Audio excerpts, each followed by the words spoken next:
hit reload.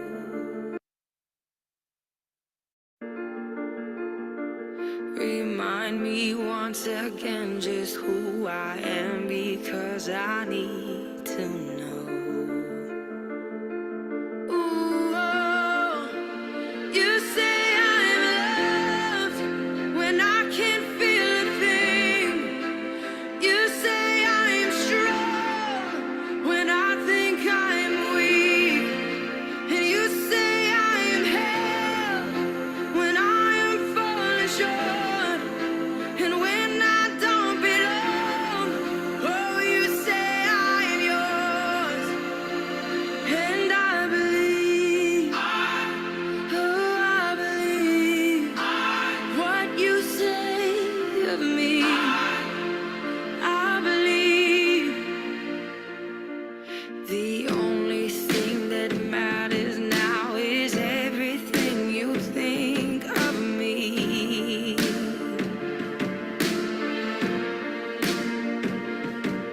In you I find my worth, in you I find my identity. Ooh, oh, you say I'm loved when I can't feel a thing. You say I'm strong when I think I'm weak. And you say I am held when I am falling short. When I don't belong, oh, you say I am yours. And I believe, oh, I believe what you say of me. Oh, I believe.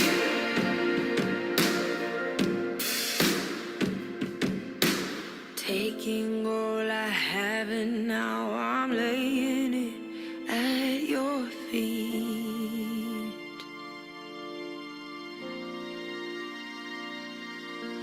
You'll have every failure, God. You'll have every victory. Ooh, oh, you say I'm loved when I can't feel a thing. You say I am strong when I think I am weak. You say I am held when I am falling short. When I don't belong, oh, you say I'm yours.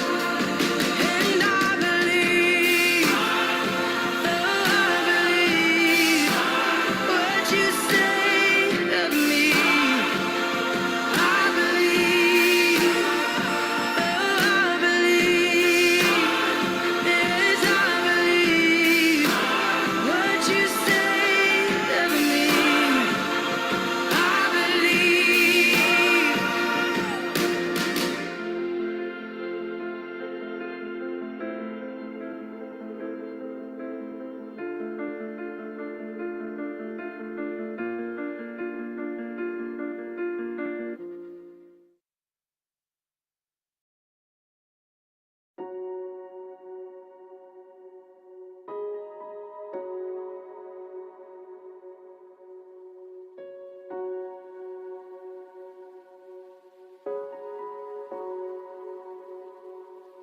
I love you, Lord. Oh, your mercy never fails me.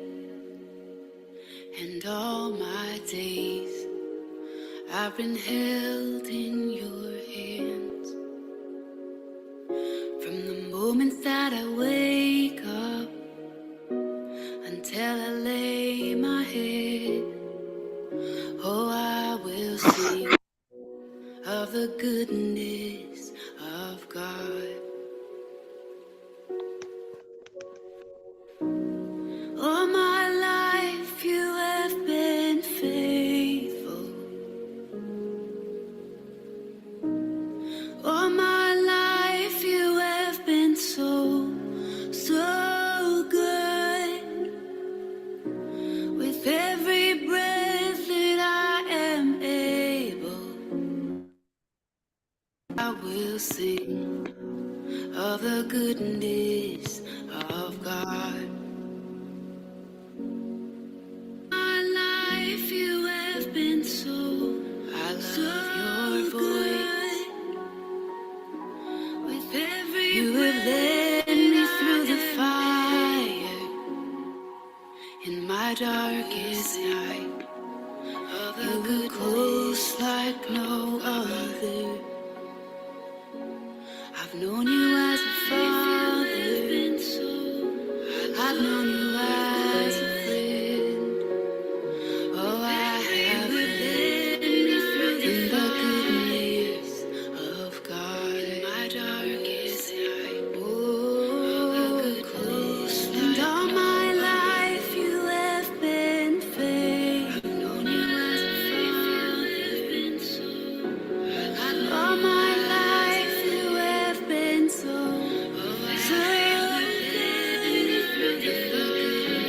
With every breath that I am able, oh, I will sing of the goodness of God.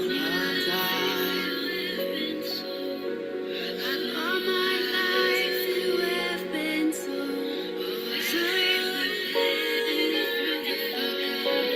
With every breath that I am able, oh, I will sing of the goodness so good.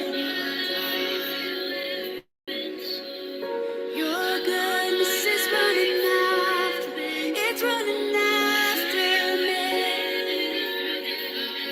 Your goodness is running after, it's running after me. With my life laid down, I'm surrendered now. I give you everything. Your goodness is running after, it's running after me. Your goodness is running after, it's running after me. Your goodness is running after, it's running after me. With my life laid down, I'm surrendered now. I give you everything. 'Cause your goodness is running, it keeps running after me. All my life you have been faithful. All my life you have been so, so good. With every breath that I am able, oh, I will sing of the goodness of God. Oh, I will sing of the goodness of God.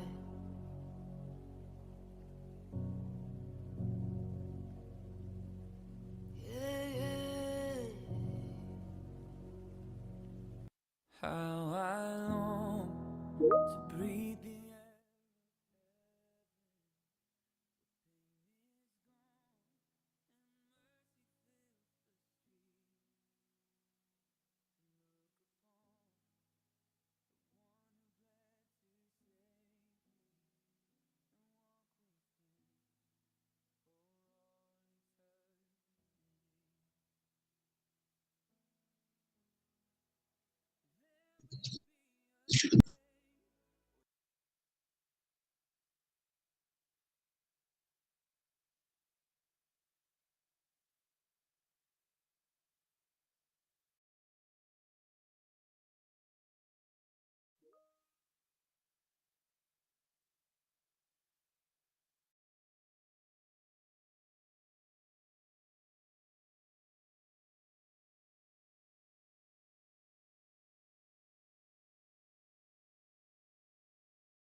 Good morning, everyone.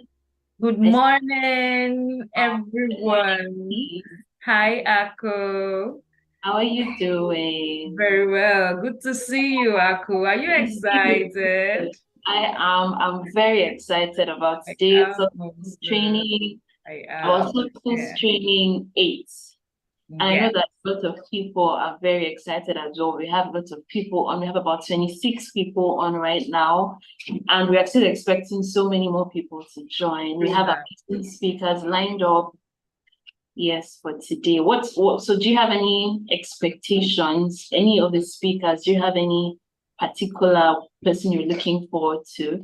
I look forward to all. It's usually a wonderful experience. And as usual, I expect to be blown away. I mean, I don't expect any less from Kaiser Foundation. How about you, Ako? Same. I'm looking forward to everybody as well. I'm looking forward to today's session. I expect to learn a lot, True. from Mr. David Ducon and from Mr. Gia Pampa, who is the usual face. It's always a pleasure to see True him. that. So I know we're going to have an amazing time.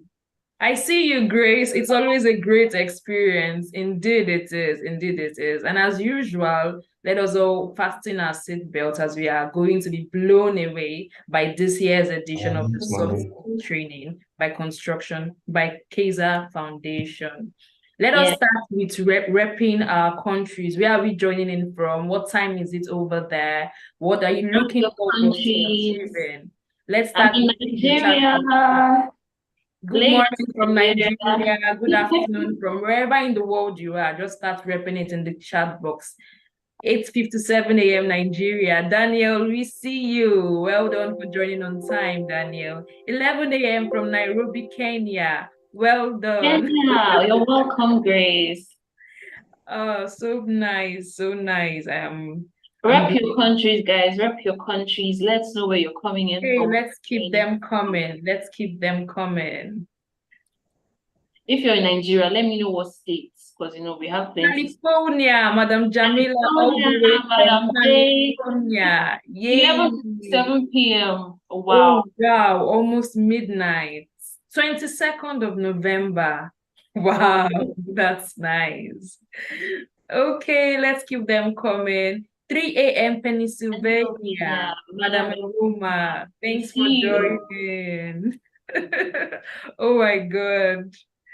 So I've seen about four different countries What now. country We're now? We expecting see more. So let's know where you're repping from, please. Nigeria, they carry last now. What's happening? Ogun Hey, State. Daniel, Yes, please. Lagos, Nigeria. Welcome. Rep your state, rep your country. We have a minute to do that. We're starting by 9. PTMCS. PTMCS Lagos. You're welcome, Ibrahim. We see you. Thanks for joining, Ibrahim. So many people are joining already, and we're about to start. Oh my God, I'm so excited. So, so excited. I see you all. Thanks for joining. I see you all. I see Oluwole Robert. The name is familiar from LinkedIn. Thank you, Robert, for joining. Oh my God. Oh my God. From Oyo State, Nigeria, I see you. Thanks for joining also. Damn. Wow. Lagos, Our Nigeria. Lagos Our people. people are coming. Echo. Oh God. Mm. Lagos State. River State. Oh, Welcome, Precious. We see you. All right, so it's 9 on the dot. So you're officially welcome, everybody, to the 8th edition of the KFSD Kaiser Foundation for Social Development Soft Skills Training. You're welcome, and today promises to be an amazing session, an enlightening session for everybody joined, both the speakers and the guests. So as our culture is, we will be starting with the safety moments and the quality moments. So for the safety moments, we have Ruth Ecott. Ruth will be taking us on the safety moment, and the quality moment will be by Samuel Farumbi. So you can go ahead, Ruth, for the safety moment.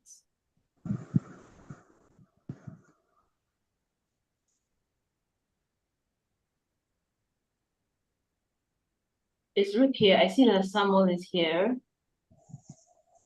Ruth Equals, okay, yes, you can go ahead.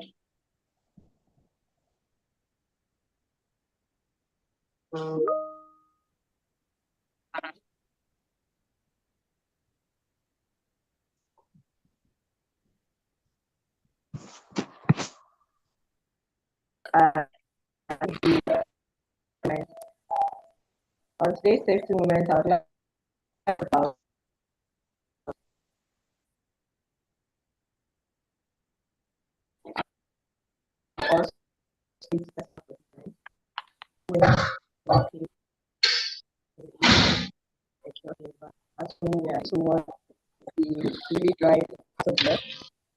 Hi, Ruth. Your connection is quite glitchy. Could you maybe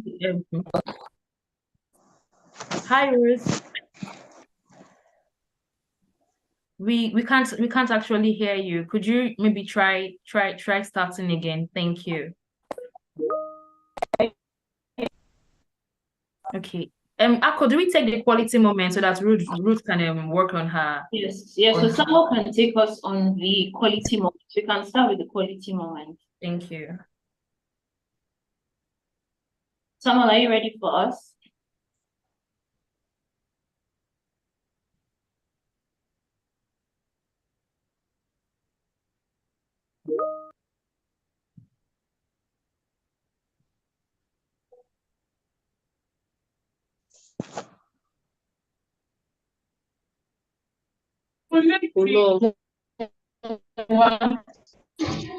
Hello, good morning.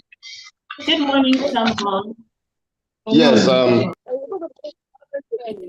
yes, can you hear me? Yes, we can hear you. We can hear you. Yes, good morning. My name is Samuel Farombi. Put it loud. Let people hear now. Can you hear me, please? Yes, we can hear you. So- Okay, Samuel, please give me a Alada, second. your phone is not loud. Okay, everybody, join in. Let's just have some house rules. No, it's the person. She's in computer science. Let's mute our mics if we are not speaking, just to avoid interfering. So, general house rules for everyone. Just mute your Can I mic. go No, ahead? now, Mama, mute. And tell everybody that would come up. Thank you. Okay. Samuel, you can go ahead. So can I go ahead with the safety moment? Yes, please. Okay. Can you hear my okay, voice? Thank you very much. Good morning once again, everyone. This safety moment I would like to take us on a safety moment for this meeting, and I would like to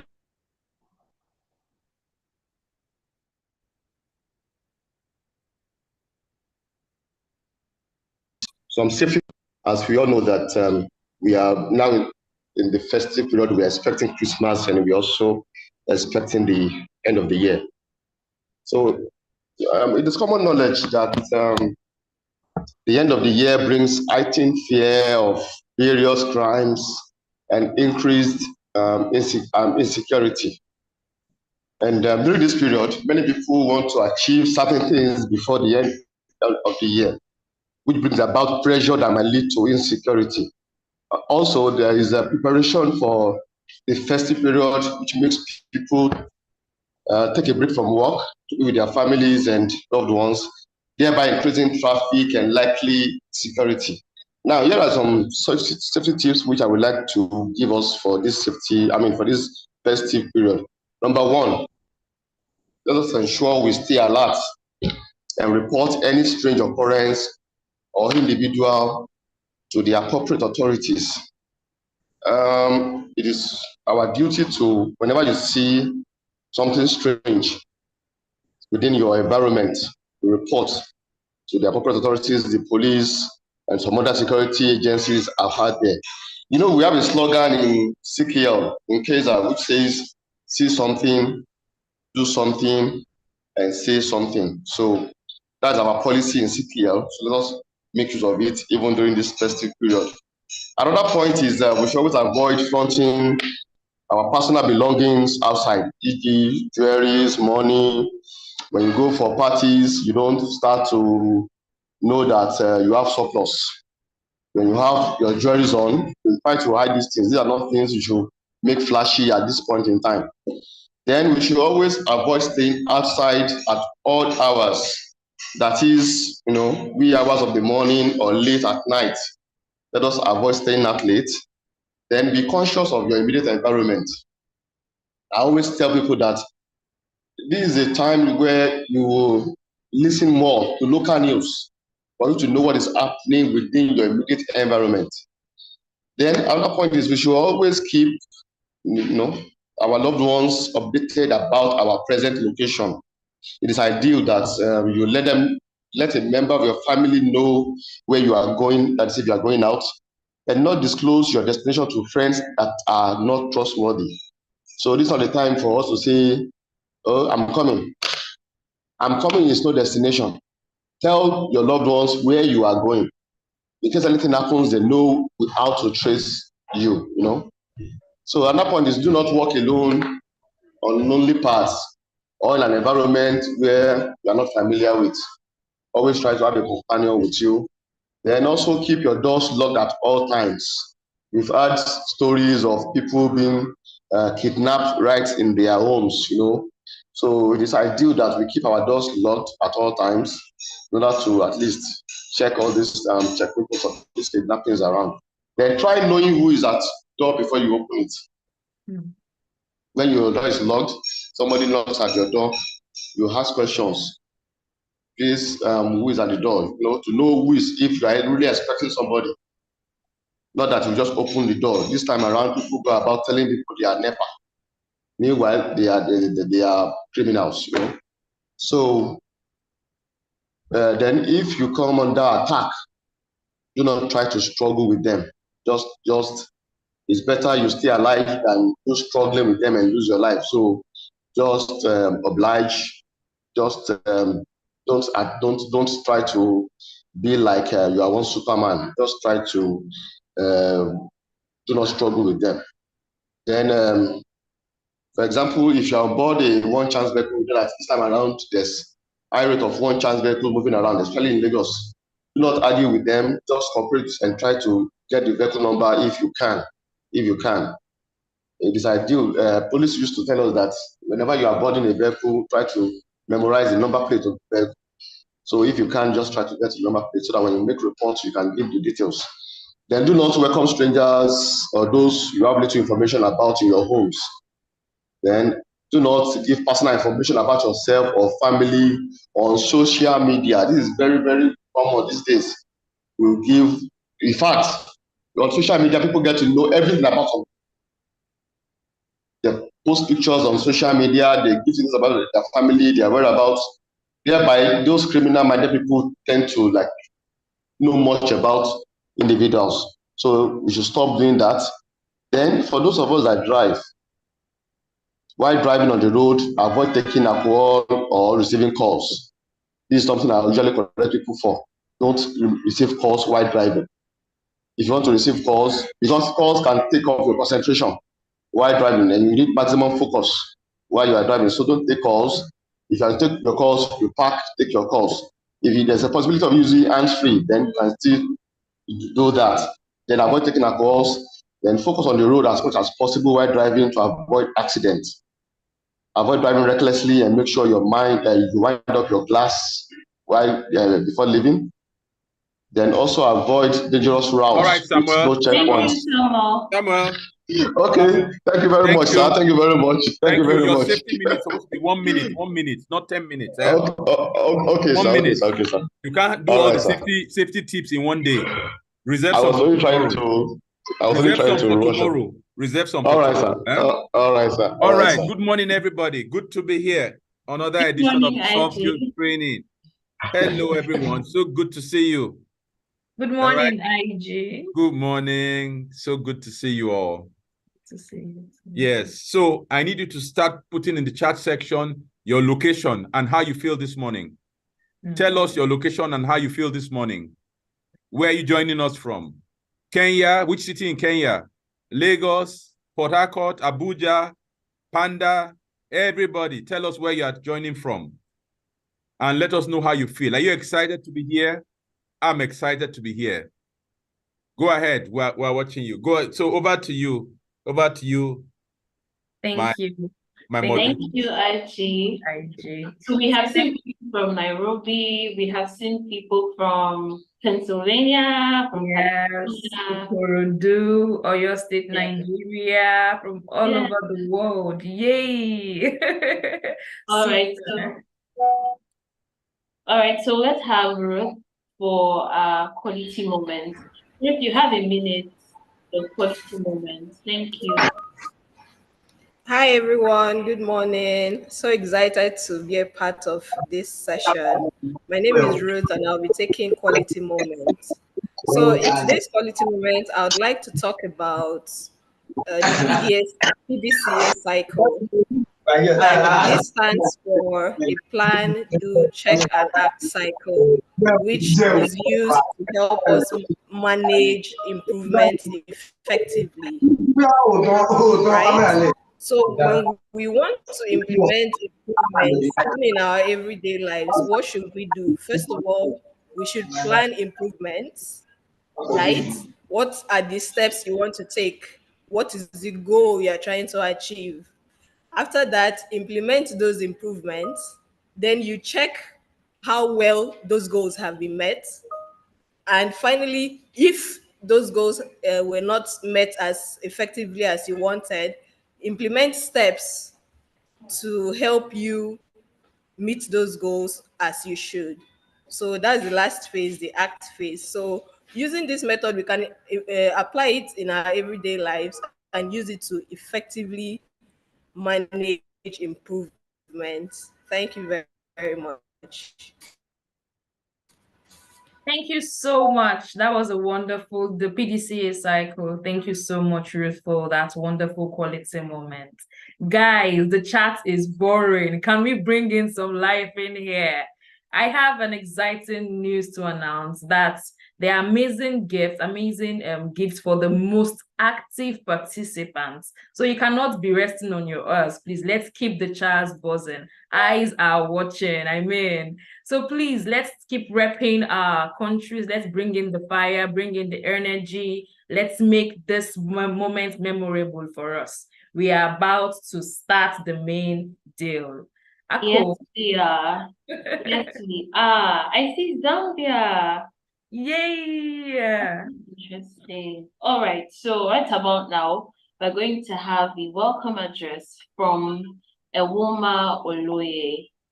Ewoma Oloye is the head of corporate communications in Construction Kaiser, and she is a trustee of the Kaiser Foundation for Social Development. It's a pleasure to introduce to us Madam Ewoma for the welcome address.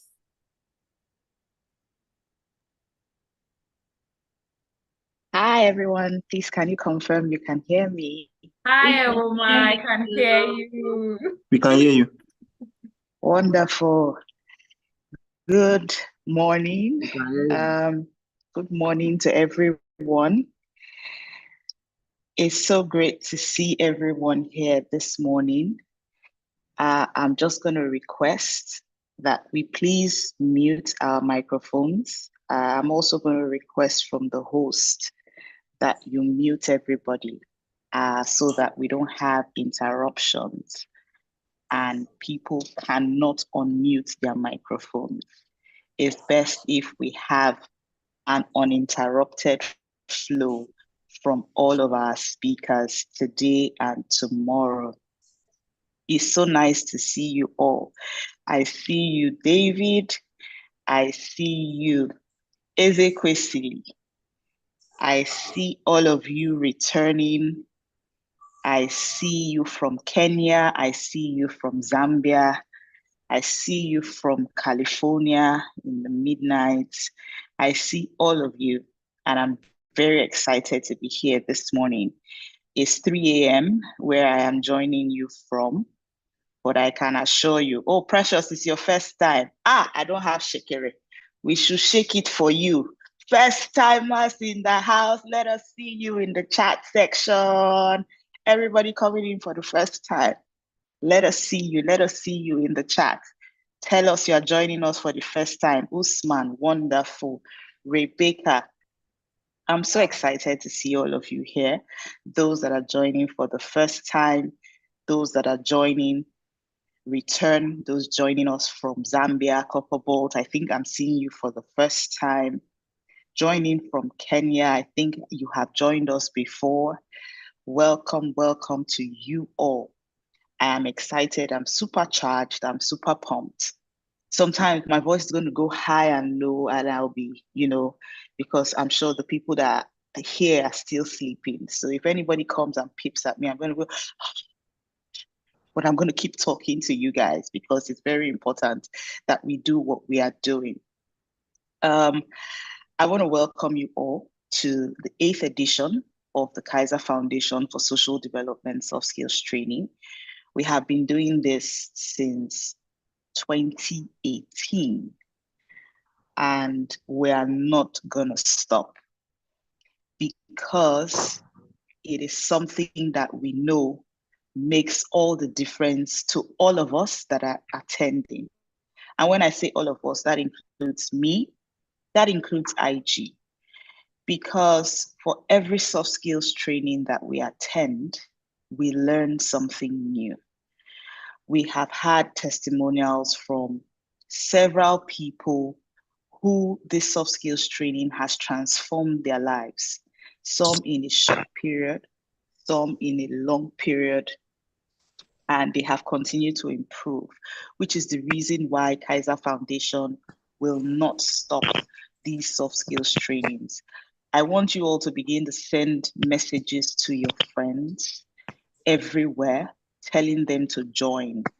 Send them the link before our first speaker comes online and tell them that you don't want to miss it. Inform them. For those that have forgotten, inform them Kaiser Foundation Soft Skills Training has started. It is time to change the potential of what you could have become. It is time to become better. It is time to grow. I can assure you, Akko and Peace have been here. They are returning joiners. But guess what? They are returning on this edition and they have the banner right behind them. I want to see more people with the 8th edition KFSD Soft Skills Training behind them, right? Because that is the kind of impact that we make in lives. I want to thank you all for joining. IG, I have not heard your voice today. I want to thank you all for joining because this initiative was by the founder of Kaiser Foundation, IG, and it is something he's passionate about. Those of us that follow him are also passionate about it, and we're going to continue. Like I said, this is about the only thing that will wake me up at 3 a.m. and put me in front of a system to start talking. I can assure you about that, nothing else. So I want to say welcome to all of you. Thank you for joining. Put on your seatbelts. It's gonna be a ride. That is a promise. It's not, don't worry, it's not, we are not here to shalaye. We are here to take you to the next level. Thank you very much and welcome. Thank you so much, Ewoma. As usual, it's beautiful to watch you speak. Your smile is very contagious. Man, so the soft skills training for me has been a transformative experience, paradigm shift upon paradigm shift, and it's not going to be any different this edition. Have you seen the lineup of speakers? Don't worry, you get to hear them soon enough. So first of all, we would like to acknowledge the NIQS Foundation. Thank you so much for supporting this training. We truly appreciate, and we're sure that you're going to have a very interesting session here. For those of us that have friends, let's share the YouTube link, let them join in, and let's keep this transformation going on.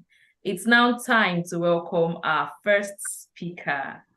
Our first speaker is none other than the amazing David Dokun. Yes, you heard that right. Here in Kaiser Foundation, the Soft Skills Training 8th edition, we have David Dokun as a return speaker. Before I welcome him, I'll be reading his profile. I'll try as much as possible to keep it brief, but we'll get a feel of why he is the best person to take us on this topic, presentation skills. David Dokun is a project manager by design and a public speaker by default. In his journey, he focuses on 3 core areas: presentation delivery, personal development, and purpose discovery. He has authored 3 books, one of them being Public Speaking Made Easy. He's a product of the classic rags to riches, but he has done so well for himself. For example, he's a certified John Maxwell coach, and recently he has achieved the esteemed distinguished Toastmaster status. Now, this means that he's among the top 1% globally who have gotten to this level. Anything training, facilitation, serving as a master of ceremonies, or a speaker, David Dokun is your go-to person. Cumulatively, he has delivered over 3,000 hours of keynote speeches, private coaching, group training, sessions focused on public speaking, personal development, and leadership. Dare I say, David Dokun truly knows his onions, or in this case, his mic. Now it's time to yield the mic to David Dokun. Ladies and gentlemen, with a resounding round of applause, in fact, with a virtual standing ovation, let's make welcome David Dokun. Yay!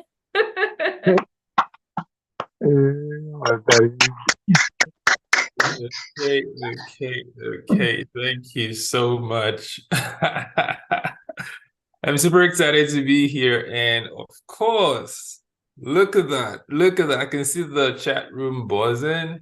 Thanks for that warm introduction, Pierce. And big shout outs to all the organizers here at Kaiser. Can you please, before we go too far, I see all your David Dokun. I feel like a celebrity. Jeez, oh my God. But it's not about me today. It's about every single one of you that has taken time out to attend this. But before we go too far, must for sure recognize the presence of IG, the great IG himself. I'm not talking about Instagram. I'm talking about IG. Okay, so but please, can we all say thank you, Kaiser, thank you, IG, for this opportunity. I want you to please type in the chat box, thank you, Kaiser, thank you, IG. You know, without this kind of platform, we cannot reach out to everyone. So please deflect. I appreciate all the David, but please deflect and let's thank IG and thank Kaiser for this opportunity and this platform. Thank you so much. I see, and I'll continue to mention your names as I see your names pop up in the chat box where I can see all those. Come on, so many people with energy here. Jeez, how do I keep up? Your energy is challenging me. Daryl, wow, ZT. iPhone is even here. Please name yourself properly so we don't call you iPhone. I see Idris, I see Rashid, I see Akko John. Thanks, everyone. Thank you so much for being here. So, delectable host, can you confirm that I still have 45 minutes and then 15 minutes for questions? What do we have to play with around here? Is that correct? Where's Peace? Very correct, sir. Please go ahead. Go ahead. Excellent. Awesome sauce. All right, so the reason we're here is to do what? To talk about presentation skills with energetic folks. Oh my God. I'm so happy. I'm super glad. I'm going to share my screen just for a moment here. And that will help us to move along. Oh my God, this screen is going to dull me a little bit. The truth is, well, this is a little bit my profile has been already said. The truth is, a great place to start today would be for every one of you to know that no matter where you are today with your presentation skills, capabilities, it can be way better. So there is really no one here who has reached the zenith, like you've reached the height, you've reached the end of your capability as a speaker. So diving straight into what we have to talk about. And I should also add at this point that, look, I was also a bad speaker. Just a few hours ago, I was in a training session, a live training session with a couple of folks, and I was telling them how much I had to deal with low self-esteem, and that impacted my ability to communicate. That's why this session is important. So even though I know that you all have so much energy already, I want to know if you really do think that, look, David, I need to up my public speaking game. For those of you who know me, you know I'm going to ask you to type a number. What's that number? Let me see. For those who have listened to me before, you're going to type a number. What's the number? If you really want to show that you are that one that needs to up your public speaking game, I don't see that number yet. The number to type is what? Lawal, read one. 5. Jamila, 7 is great. Jamila, it's great to see you. It's not 7, it's 5. So please, everyone, type a 5. Thank you, Stephen. It's good to see you. I want to see 5s all over this place. Come on, blow up the chat room. Let Zoom wonder what 5 is. Oh, wow, look at that. That's awesome. Right, I love 5 for different reasons. I believe 5 is grace, but that's something else. But I love 5. So we are ready. We are ready. Awesome. Today is going to be interactive at the early part of this session. Now, I didn't ask Peace if people have the capabilities to unmute themselves and speak, right? Lawal Ridwan, you're getting ahead of yourself. Calm down. Instead of waiting for 3 things, you get 3 things, you know, right? So this is what the flow is going to be today, right? This is what the flow is going to be. I'm really going to make sure that I keep the time so that you can get this out of the way. We're going to look at a case study, and shout out to the KFSD folks. This was their idea. I don't want to take credit for it, and I like it. I like it. And then we're going to talk about the arc. Oh, look at that. I purposely slid this one in so that it could be a soft landing for Kaiser, because you think architecture, you think construction. And I'm like, let's talk about the arc. So I hope that this one melts IG's art and all the construction folks, right? So let's see. And then after that, we'll do a recap. That's the broad scope of what we'll talk about. Now, I'm going to shoot up a case study. I will read the case study and then have your contribution. Peace, can you let me know, is it possible for one of our attendees to unmute themselves? Is that a capability today? Yes, sure, they can. Okay, great. Can I also confirm we have people on YouTube? Did they type 5 as well? YouTube folks, high 5. Which other platforms are we streaming on? YouTube and Zoom here. Okay. And the energy on YouTube is contagious as well. We have about 21 people there right now and more. Nice. Awesome. So we're going to keep them involved as well, even though they can't speak, right? Here's the case study for you to have a look at. I'll read it. You can see it if you can see your screen as well. And then we want to know how you can help. So here's Sam. Sam is a 32-year-old sustainability professional with an environmental science background. Now, Sam has been sent to represent EcoChick Creations at the Green Business Forum.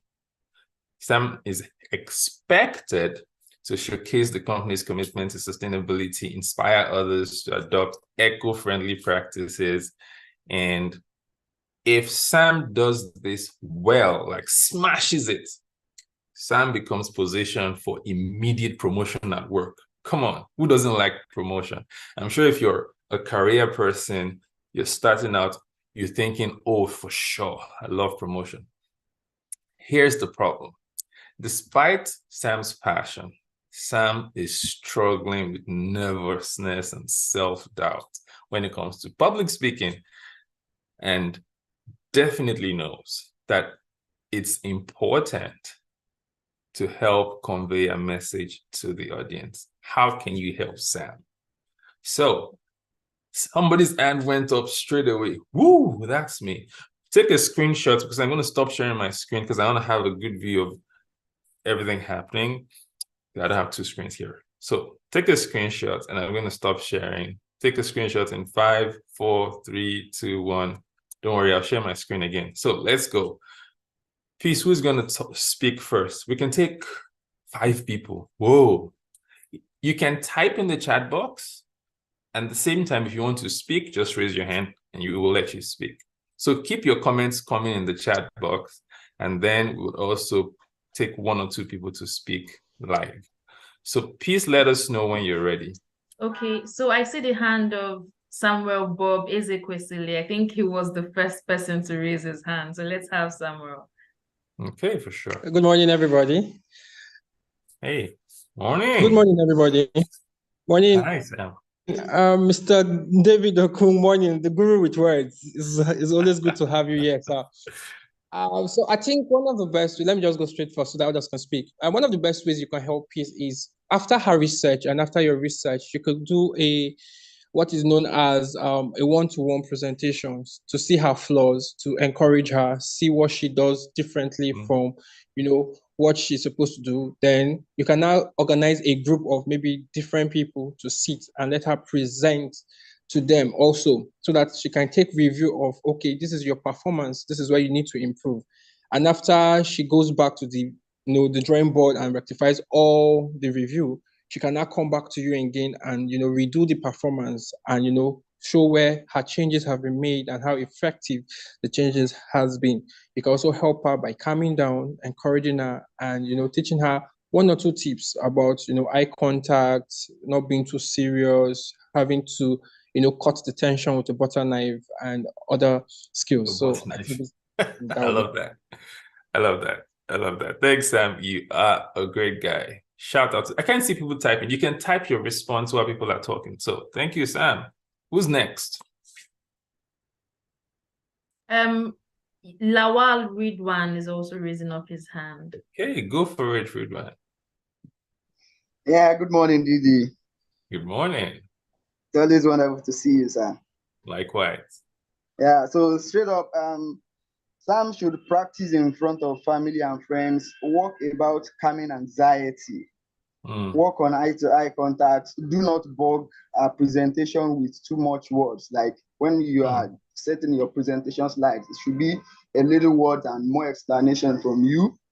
And before Sam will go for the presentation, should try with at least a practice of 2 times in front of family and friends and ask for feedback or maybe a blind spot of what she can practically work on. And know directly are important points. I love it. I love blind spot. Great choice of words. Awesome sauce. Thank you for that. Great contribution. Who's next? Ival Michael. Awesome. Go for it. So Ival Michael, it's your turn. All right. Good morning, everyone. Hi. If I want to give Samuel a contribution, in a very few words, I would just say that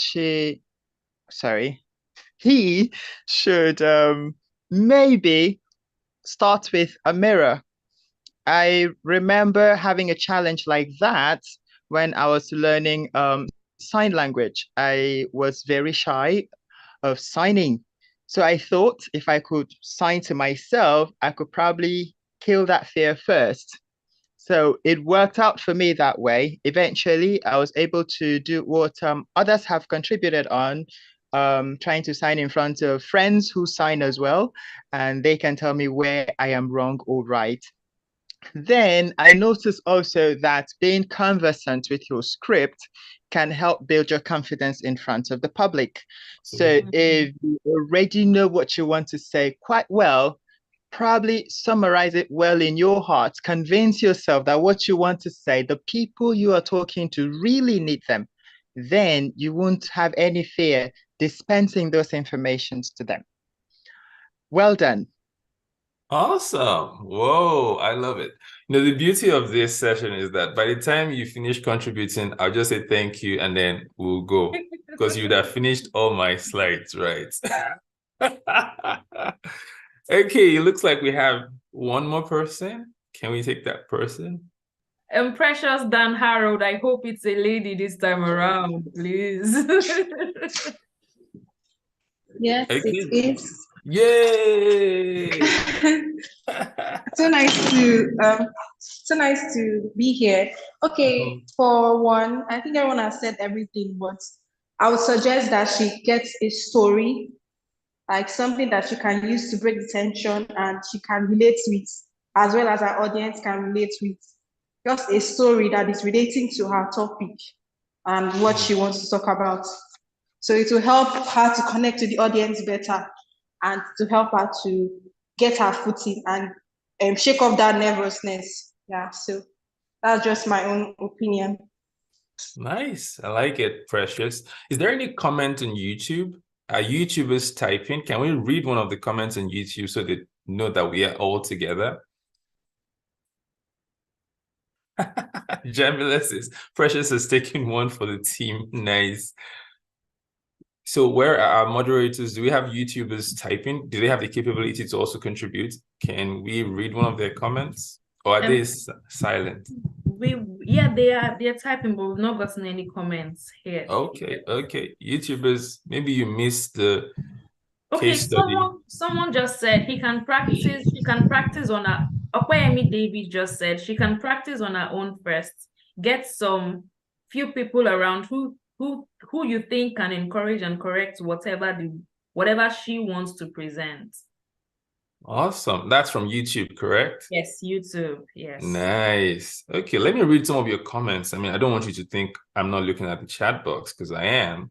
I see that's Muibuddin says Sam should get a big mirror and practice in front of it while looking at himself. I don't know why you all think Sam is a guy. I thought my case study said Sam is a lady, but maybe, I don't know. So who else has commented? Yeah. No, okay, I see Christiana. Sam should prepare by having an adequate grasp of the subject to be discussed, seek to know the demography of the audience, and write the speech, practice with bullet points, etc.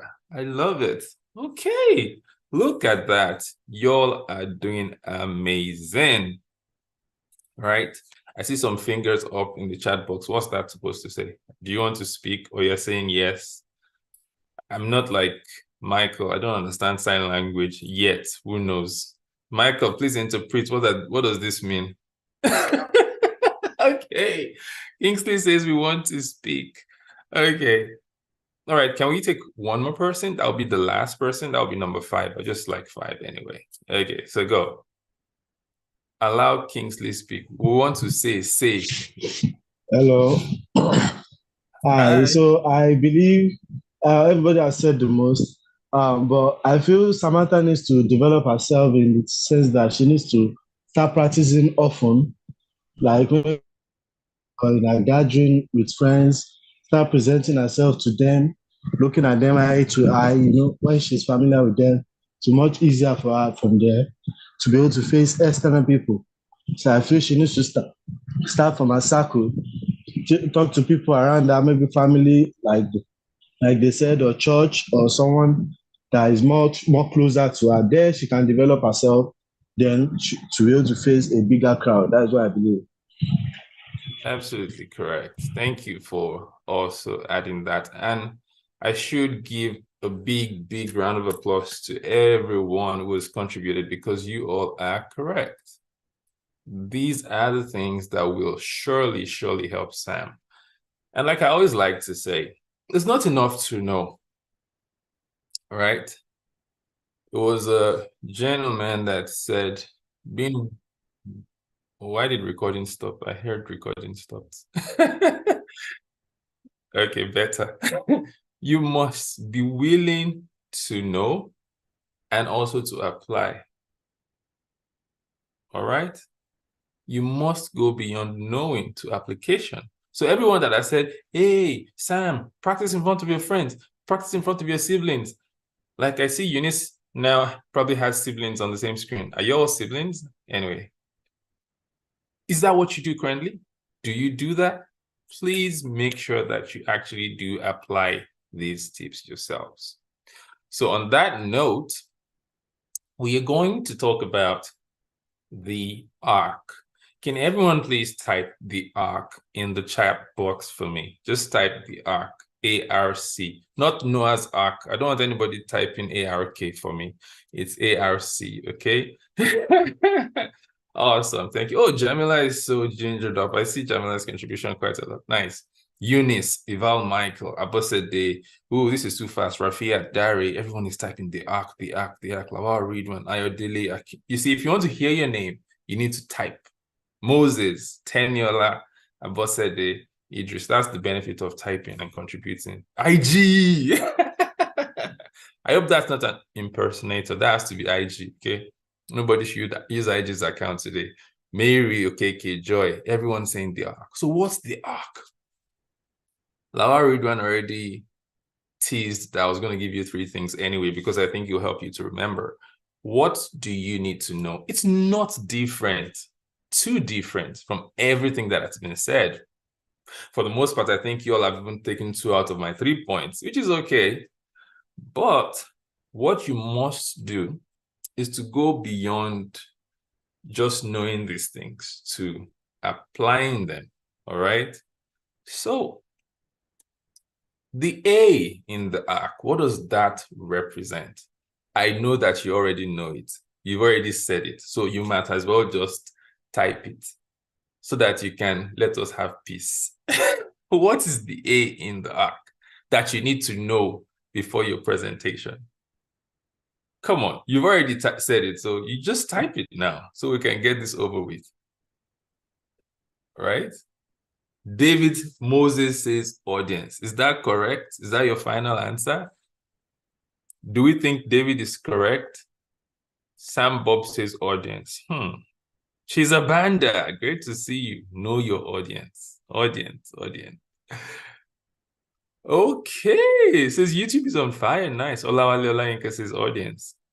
Just type audience, everybody. They are correct. Yes, it definitely is the audience. And I like this quote by Alexander Gregg, by the way. It says 3 things to aim at in public speaking: get into your subject, get your subject into yourself, get your subject into the art of your audience. Know thine audience. It's a command. In fact, if we were to write the rules or the commandments, that's a good book to write. Probably I should write some public speaking commandments. Know thine audience will be my first commandment. It's extremely important. What do they want to know? Listen, so when we say know thine audience, there are a few steps to that. Peace, where are you? Please make sure you keep me in check. I'm mindful of my time, but don't allow me to stay longer than 45 minutes. All right. Just send me a private message. Hope I catch it. Definitely. And if I don't catch it, just tell me.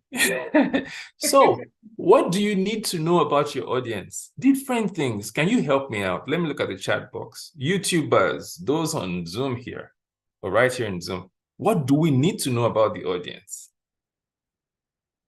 You need to know the DNA of the audience. And I've said this in different fora in the past. I continue to preach this message. It's not just about know your audience. So what do they already know? What are their needs? Thank you, Idris. What do they want to hear? David says, what's their intellectual capacity? Chizabanda says, what's the age, level of education, needs and wants? Oh my goodness, I love this. You guys are advanced audience. Peace, you didn't tell me we were coming with an advanced audience. These guys know everything already. Well, what's their demography? What's their attention span? What's their background? Thank you, David Moses. Keep it coming. Peace, can you read some comments from YouTube as well? Or copy and paste from YouTube and just say from YouTube, paste in the chat box so we can also read that. Understand their mood. Now, because I know a number of us will go into 8 to 5s or 9 to 5s, whatever work times we use nowadays.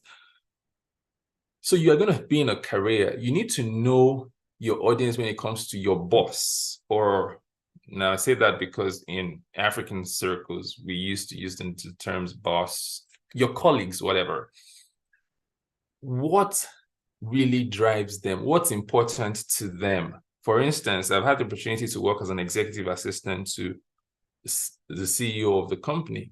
What the CEO wants to know is different from what, for instance, the CFO wants to know. It's also different from what the operations manager wants to know. It's also different from what a junior level manager wants to know. Their interests differ. At the level of the executive is probably thinking, How does this, IG wants to know, how does this matter to our P&L? Are we making or saving money? Are we getting some more notoriety or popularity? Are we getting our brand exposure? So the interest of an executive when you're making a presentation to them is different from when you're making a presentation to colleagues. They want to know how they can apply that right away. Whereas someone at high up there wants to know, how will this help my business? So think about the audience in that sense. And by the way, everything that you've typed is correct. Knowing the demography, knowing everything, understand the mode. Thank you from YouTube. I see that all those things are important. And when you don't obey this commandment, what happens when you disobey commandments? For those who are religious, there is always what? Consequence. Akko John is laughing. Yes, there's a consequence for disobeying. Isn't that true? You will definitely find that you're going to pay for it. I paid for it, almost paid for it with my job once. I had a presentation to make, and this was over almost 10 years ago right now. I can't remember. And the management team was in that office. And I rambled on and on. I thought I was, I thought I was smooth. I thought I was sleek. I thought I was sweet, And midway through my presentation, the MD cut me off. So, what are you doing? Do you think this is a joke? Why aren't you speaking to X and Y and Z? Did you prepare for this presentation? I thought I prepared. I thought I was presenting solid points, but I didn't touch the important things for the MD. I wasn't, even though at that time, I already knew these things like yourselves. I had read books on public speaking. I attended sessions like this, but I didn't apply. That's why I said at the start, it's not what you know, it's what you apply. So I nearly lost my job because I was in a training program where we're supposed to get an accelerated path through the rig engineering program. Automatically, that feedback put me at the bottom of the ladder out of 16 of us in that little cohort. And there was going to be most likely just 3 people. Eventually, it was just 1 person that was picked. Anyway, that's a long story, but eventually I became the only person that became the operations engineer immediately. Others went to do something, but that's another story. So, know your audience. We can't say that enough, all right? Before we smash it and smash it. Thank you, Awomas. It's not what you know, it's what you apply. For real, it's not what you know, it's what you apply. So let's go from that A to the R. Now, I know that you all are so smart and you probably know what the R is. So you're going to tell us, right? First thing, know thine audience. Quite clear. All right, that's the first commandment. Let's see who's going to get this R now. So let's go. What are your best guesses? What else must you know? I know somebody already knows this. Research, that's not what I have on my slide. Research is correct. Response, Moses Bulus, that's also great, but it's not what I want to talk about. I want you to tell me what's on my slide. Okay? Come on, keep guessing. Research properly, that's correct, Sam Bob.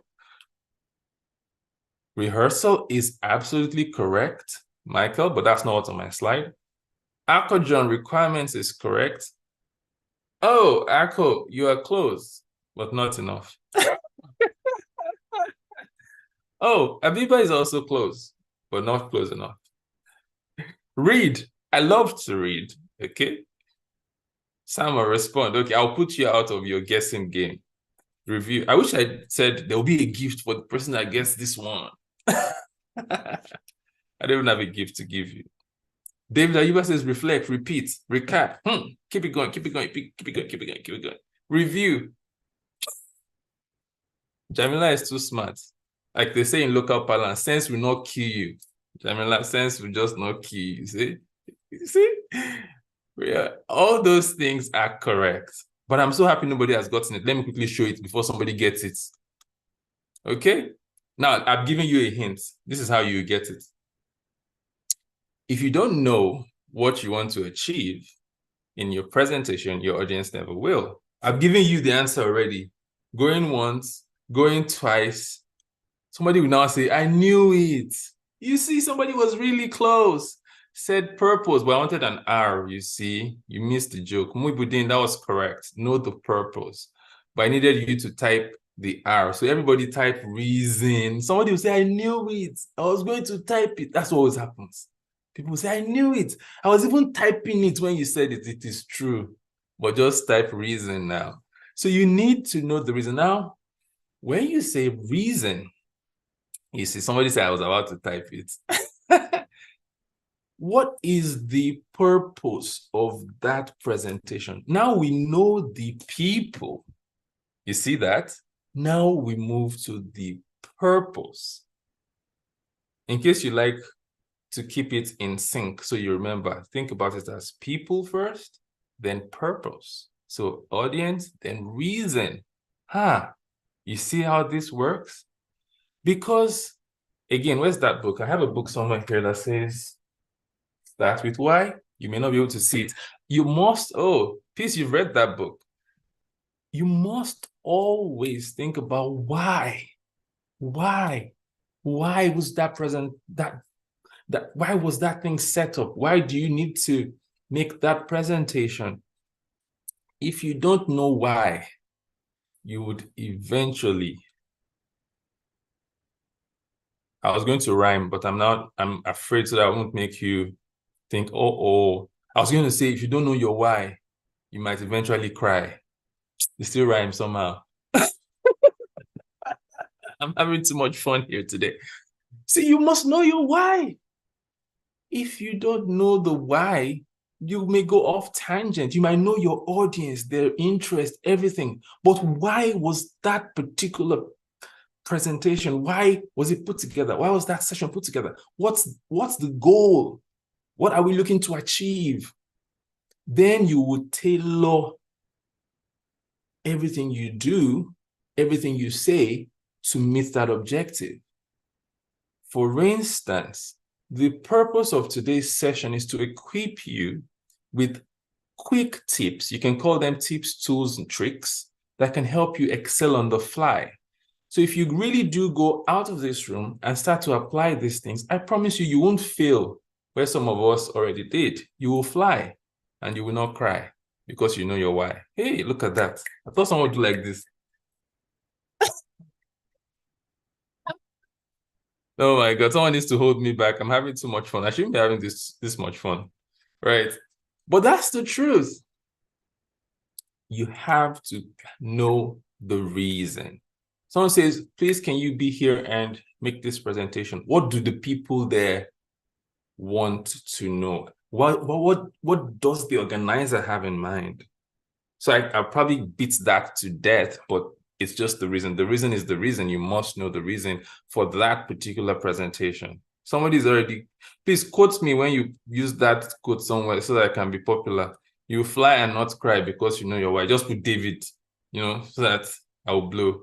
Just kidding. All right.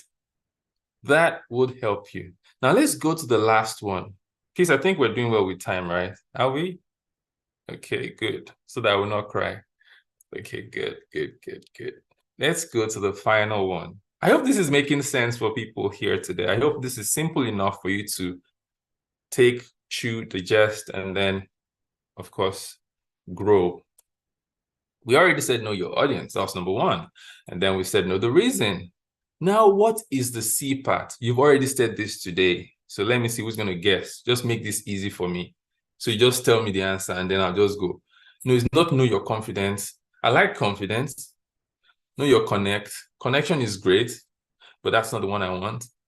I won't keep this one for too long, so I can just give it to you and then know your conversion. Idris? Know your, no, not really. Remember, it is know your, thank you, Chidera. Who said it first? Someone said before Chidera. Who was that? Hang on, let me scroll up. Wait, you guys are typing. I can't catch it anymore. Anyway, thank you, Chidera, and the first person that said it. Know your content. All right?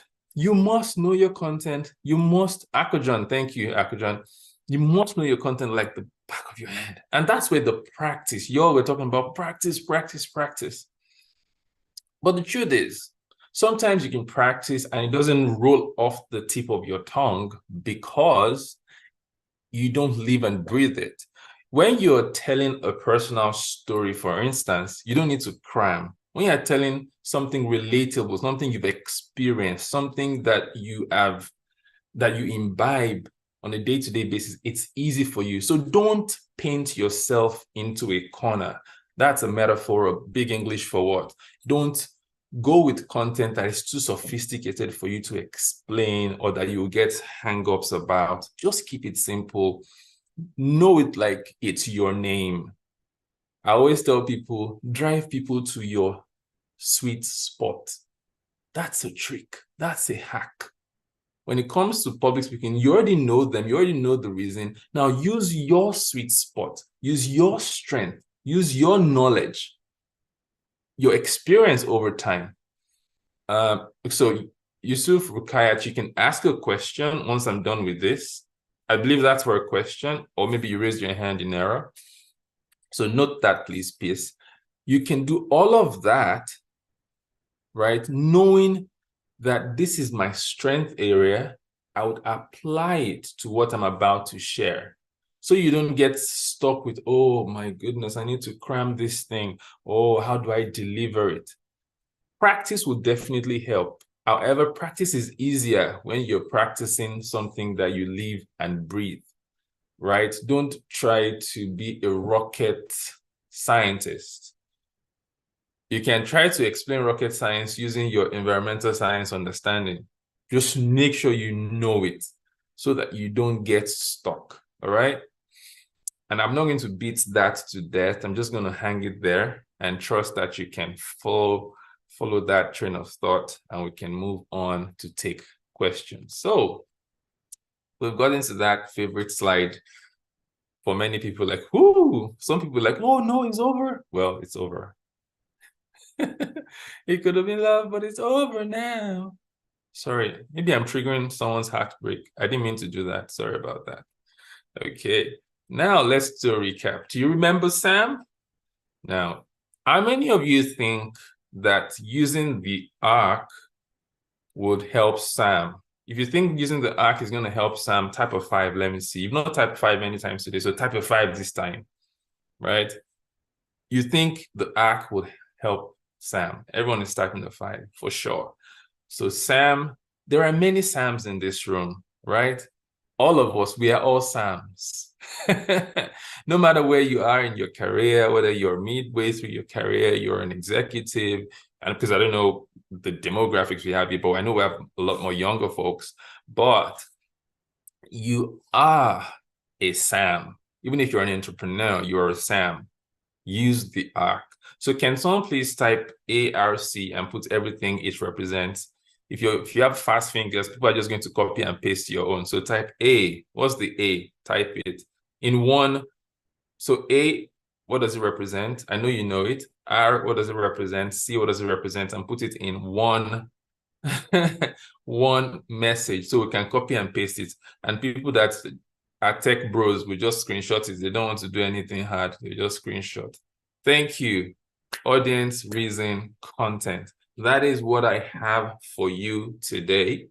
I trust that somehow between all the Brights and the Joshes and the, where are all your names, the Eunices, the Darius, the Davids, the Afolabis, the Fatade Marias of this world, the Ziti Oluwasheyis of this world, the Mohammed Abubakars of this world, the Chizabandas and Kusimo Kinklys of this world. You can go back out there, apply these things, and of course, become rock stars with whatever you do.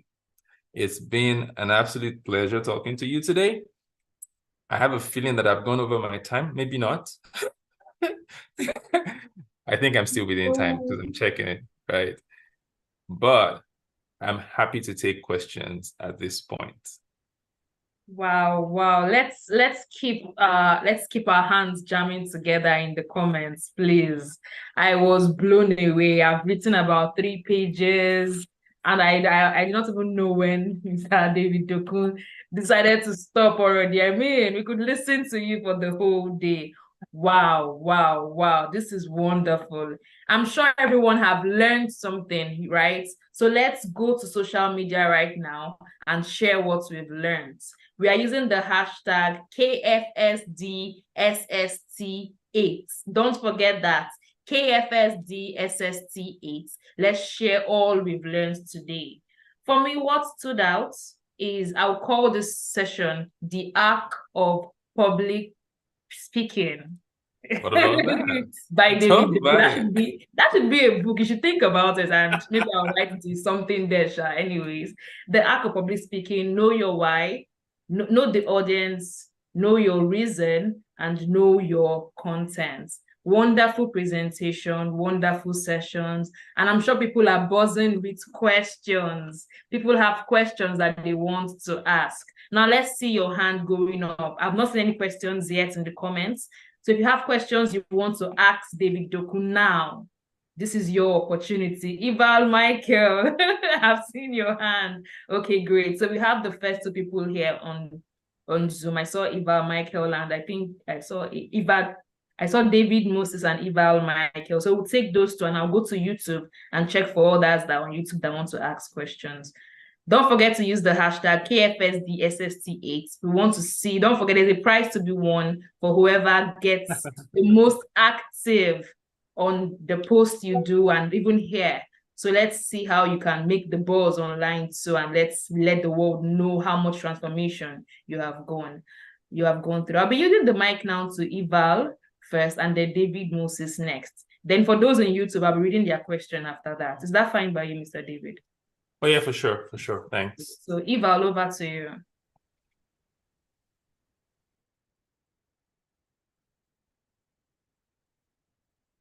But Michael is using sign language. We can't understand him. Oh, use okay. voice. Please use voice, Ival. I know just my finger spelling. I don't know so much sign language. David, could you go first then? Maybe Ival has changed his mind. So David Moses, you can ask your question now. Your time starts now, David.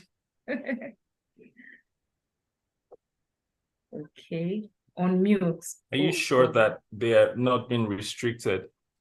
Oh, let me check that from here. Ival Michael.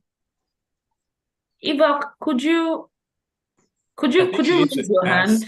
You need to ask the participant to unmute. You need to literally enable them in the chat box. No, I can do that actually. Okay, great. Thank you. Yeah.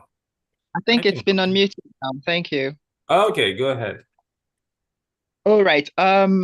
I have a couple of questions. However, I'm going to ask one. I guess that's the most important to me right now. When preparing your preparing your presentation, do you do that before the audience you have in mind, or you get to know your audience first before your presentation so that your arc is really detailed or complete? Fantastic question.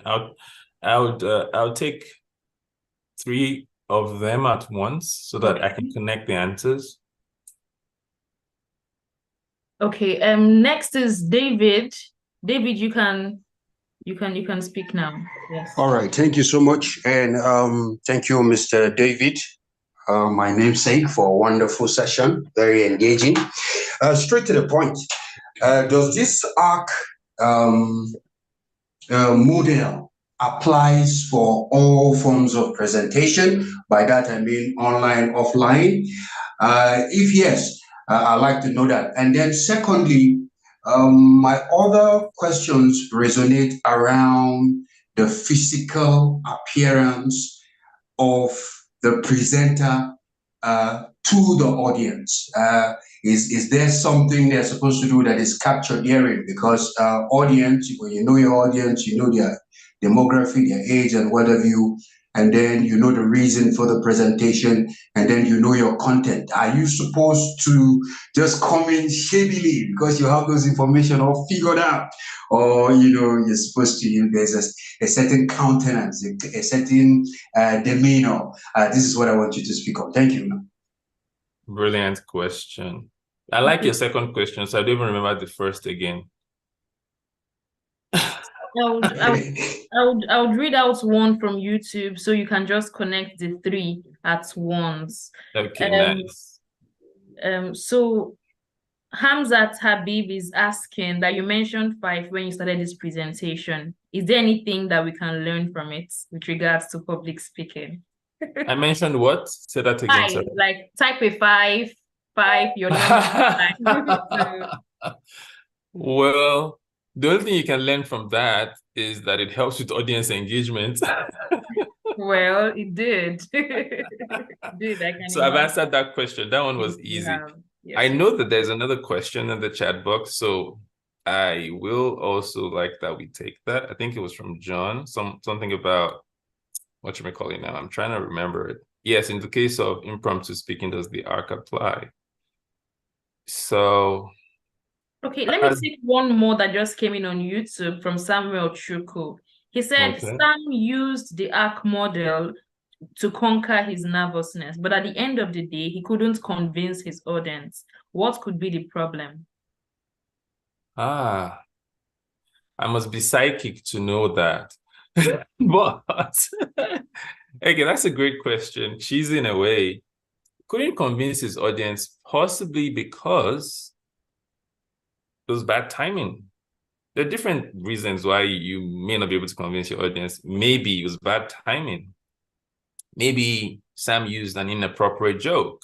So there are different things that could tick off your audience and make them not convinced. So I wouldn't know why they didn't, go along with Sam's idea. I don't think in this case, Sam wasn't selling anything. It was just educating his audience. So because you need to know what's the purpose. Are you there to educate, to entertain? I mean, what exactly are you doing? Are you there to inspire or inform, educate or entertain? You must know the reason. In this case, I'm not sure Sam was selling anything other than the idea of being eco-friendly. So that's an aside. I don't know. Anything could have happened. To answer some of the questions already asked, the first question was from Eval Michael, which honestly I've forgotten now. Please do you remember the question? I was trying to write it down, but I missed it somewhere. But I would answer all of them together. I think I will be able to answer you in a sense as I go on. For instance, David, was it David that asked that last question about the fact that your appearance could play a part, or how do you deal with that? You could know the ARC, but should you be properly dressed? That's 100%. It goes without saying that your appearance would definitely count for something.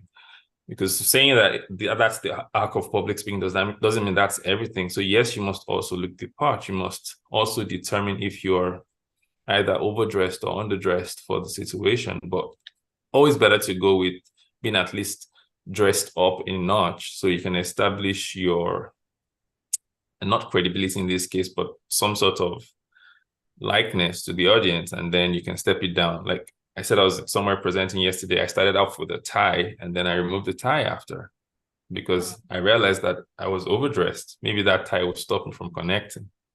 So it depends. Can you help me with Evil Michael's question? I think I'd answered that question before.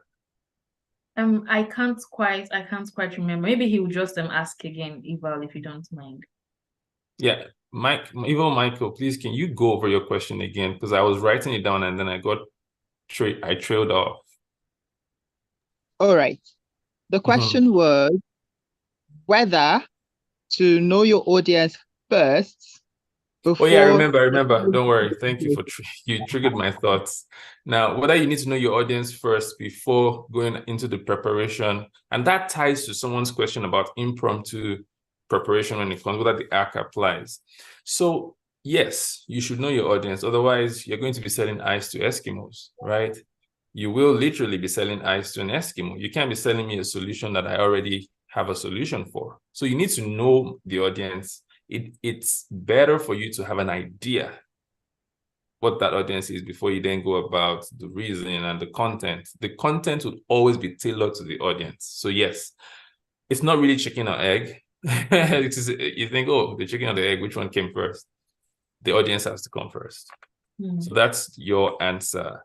I think I answered everything. I see some questions in the chat box. So let me public read, speaking. let me read out some other questions. Yeah. So yeah, in the case of impromptu public speaking, okay, you've answered that. Yes. What kind of advice can you give to someone who has scars on his face and fearing body shaming that has to present? What encouragement can you give that person? Let me answer that first. And impromptu speaking, you have to find a way, once you have started that impromptu speech, to feel the pulse, read the room. The answer to that is read the room. If you know the content you were already prepped to deliver, and you can read the room, and this is a skill that you develop over time, you can then, on the fly, adapt your content to the room. I hope that makes sense. So, Akojon, you've been called to make an impromptu speech. You didn't know the audience before. How can I apply the ACT? You possibly already know the R and the C, so you don't know the A. The moment you start engaging, you read the room. And that's something that also goes along with emotional intelligence, which is another subject entirely. A lot of people miss out on opportunities, miss out on being able to connect, miss out on being able to convert audiences or to convince. So you connect, you convert, you convince your audience the moment you're able to read the room. You know what their interests are and you plug into it. So impromptu speech, read the room. Now, someone who has scars, you know what? That's fascinating because that becomes a story. I saw on social media some days ago that everything is content. There is no bad press. You can start with that. That's your story. So when you call out the elephant, and so I have this elaborate training program in public speaking, and one of the things I talk about in that program is the fact that you must call out the elephant in the room. The moment you put it out there, you diffuse the pressure. It's no longer hush, hush, look at this car, look at this car. No, because that's what you started with. So everybody's like, oh, okay. Do you get that? So it becomes even a more powerful way to engage. So how did you get that scar? 25 years ago, on the 15th of November, my mom was traveling from Ibadan to Jos. The story goes that I was sitting on her lap and we had an accident where the car somersaulted 5 times. We were in a coma for 25 days. My mom did not know me when she came out of that coma. She said, this is not a child. But here I am today. I'm still standing. I'm here today to talk to you about peace. So that is a way you can do that. All right. I hope that helps you answer that. Any other question? See, Peace said, check out Ashrash. Exactly. It's Kaza is selling points. Correct. We have one that we have Temidayo Faro is asking, what advice can you give to someone with anxiety disorder that has to speak publicly often? Good. And I also see Chizabanda's comment, does the ACT apply to public speaking online or offline? I'm not sure if you mean by that whether it's virtual or in person. So if that's what you mean, of course, it applies to all forms of public speaking, whether it's in person or one-on-one or in a physical audience or virtual audience. Yes, you need to know the audience, right? So someone that has an anxiety disorder, first you need to get professional support, because some things are not just plug and play. It might be that the anxiety disorder stems off of some triggers. From my very limited knowledge of anxiety, which I'm not taking lightly, and anxiety disorders, I surmise, I guess, it has to do with some triggers. Being able to identify what calms those triggers would help that person deliver well in public. So I've seen people who stammer, for instance, eventually become good public speakers. You see that? So someone that has an anxiety disorder, maybe when they see an audience, they're like, ooh, maybe there's a way they connect with the audience. Possibly they can switch to one of their strengths. Maybe they like dancing. And then when they get on stage or before an audience, the first thing they do is to dance. It calms their nerves. Everybody has different coping mechanisms. So it's for that person to really go into the recess of their brain and say, okay, so what do I really do that makes me feel calm? By the way, I'm not a professional therapist when it comes to that, but that's my 2 cents. I hope that helps. Okay. Sure, it does. I'm seeing one more question here on YouTube. Olawale Olayinka is asking, how much effort should you spend in tracking your arc? It depends on how important that presentation is to you. If that presentation does not have any likely significant negative effect if you bomb it, then don't spend time. But if you bomb that presentation, like the one I bombed and nearly got kicked out of the program I was in, then you should spend a lot of time. So it's just a direct answer. If that presentation is important to you, you will spend time, knowing that arc. That is how you will show that it's important to you. I know Lawal Ridwan's hand was up, and because he's my guy, so I want to take this question. He has really showed that he understands his arc. I mean, he's been raising his hand since we started the Q&A, and it was still up till some moments back. So where are you, Lawal Ridwan? You have your shot. Yeah, I'm here. Thank you. Thank you so much for the enlightenment about the arc. It's something more clearing about, because about a week ago, I had a talk about knowing yourself, getting out to know what you want, why do you want it, and how do you apply it. But I realized even before I go for the presentation, it's a mix of core members, and we are not just interested. All of us, we are just sitting down because we're just going to the program because it is compulsory. Everybody going there doesn't want to hear whatever anybody want to know, or want to say. But I just realized I want to get, why are they not interested? Like all of them, you were so confused, like an audience that are not just interested in the speech because they are just there because of it is compulsory. How do you, get the arc into their mind? How do you come out? How do you make them see reason, importance to their own development in what you're seeing? Pray. That's a great comment. I know you're alluding to the fact that the hack is important to make sure that you tailor your content to the audience. So yes, 100%. 100%. Just continue to tailor it. Do we still have time? I feel like we run over time. Do you have time to take Sam Bob's question? Peace, you're muted. Oh, yes, we do. We can take Samuel Bob's question. Okay, that'll be the last question. Samuel, please. Okay. Thank you, Mr. Dokun, for a great section. Okay, so my question is this. If you're doing a presentation, let's say it's a 2-hour, 3-hour presentation on, let's say, the beauty sector, and such presentation, not everybody literally would be from the industry itself. That's talking about, architects, investors. You might have people who are literally from a different sector. How do you now, using the arc, how do you mitigate in terms of, making sure that you're not too focused on, what you're delivering? How do you now bring, let's say, a little joke that carries everybody? How do you cut that tension with a butter knife?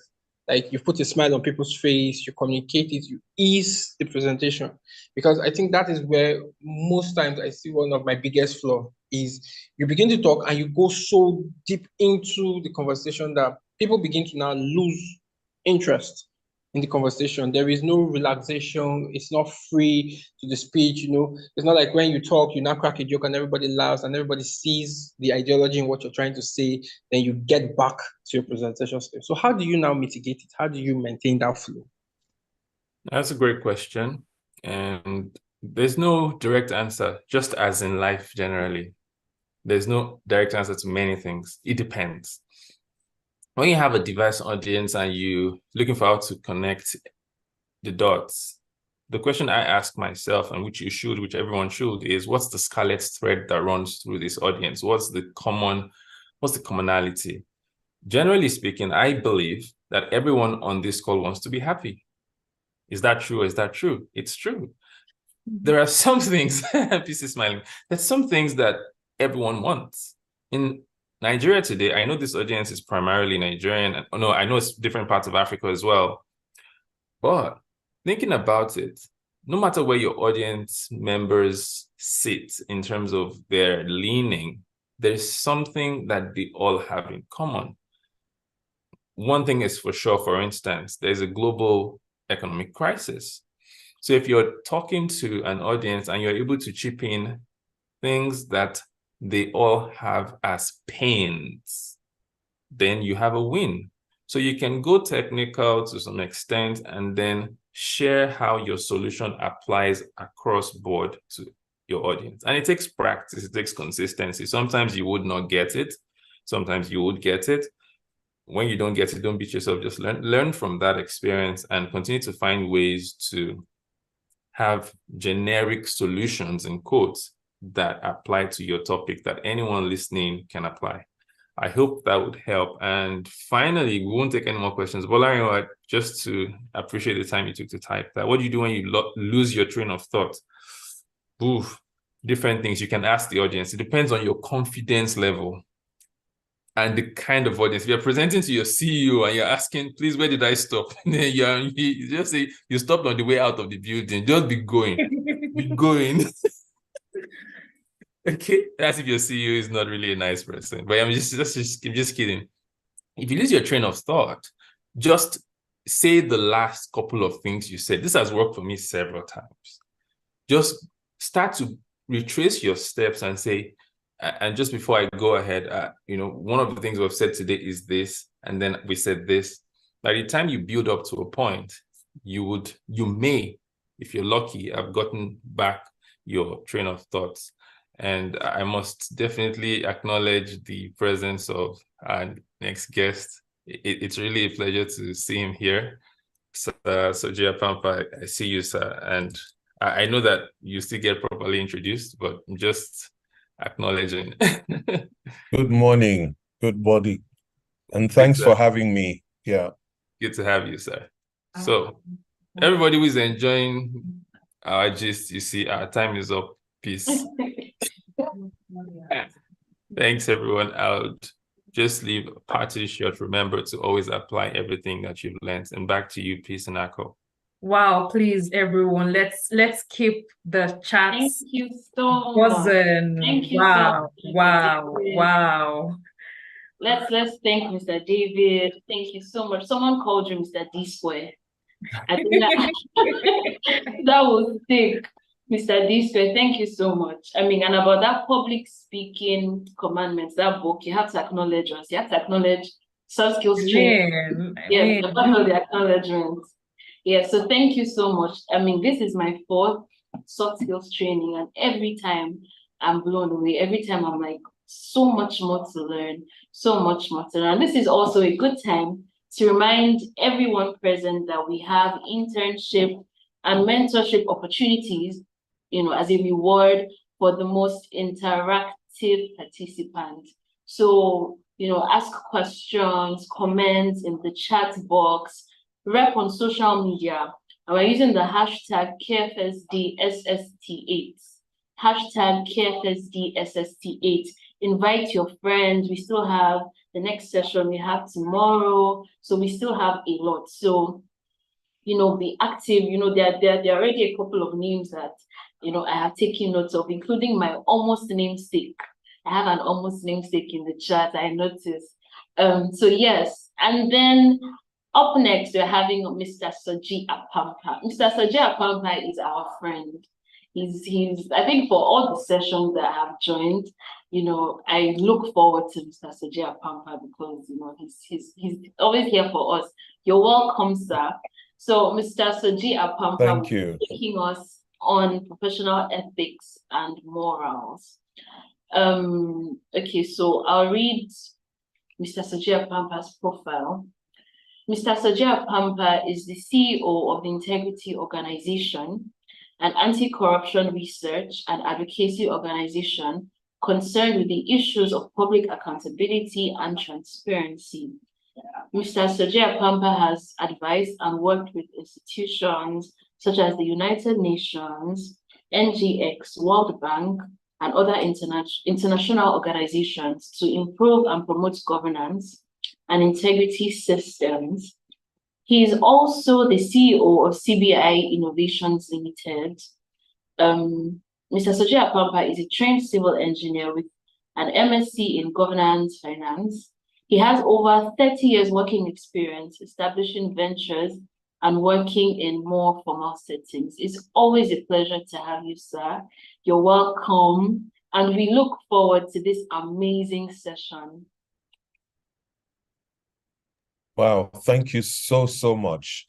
Thank you. Is that my cue to go ahead? Yes, sir, it is. You have the floor. Fantastic. Okay, then I will start my presentation, or rather my guiding slides, because I would rather be chatting with everyone. So I'll be talking to us about professional ethics and morals. And this could be a very square sort of subject, professional ethics and morals. Who that one help? Nigerians will ask you, who that one help? So let's see whether it will help anyone. Let's go through a few cases. I've prepared a few cases for you. Case number one is called The Gift. Alex is a shrewd building contractor. You've had cause to supervise his work for a number of years now, and you can testify to the professionalism and excellence with which he delivers his work. But like all businessmen, he's ambitious and tries to grow his company year on year. Alex has attention to detail and generosity that are legendary. He attends all the life events like birthdays, funerals, and weddings of team members, from the architects to consulting engineers to quantity surveyors. At Christmas, you can be sure the most valuable hampers are from Alex. He always seems to have market intelligence. It has not yet been announced, but your firm has just been selected as consulting engineers for a new 30 billion naira job. You open your envelope and you find keys to a brand new 5 Series BMW from Alex. What do?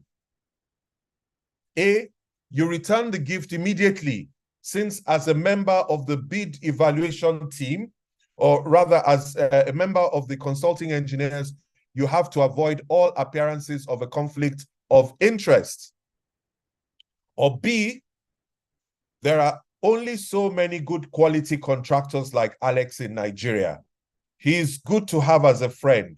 Accept the gift, nothing spoil.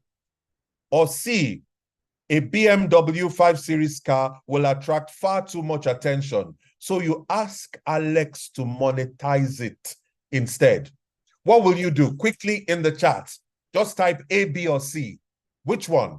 What will you do? What will you do? What will you do, people? What will you do? Tell me. Tell me. Please, no raising of hands. Just type in the chat. A, B, or C. Simple.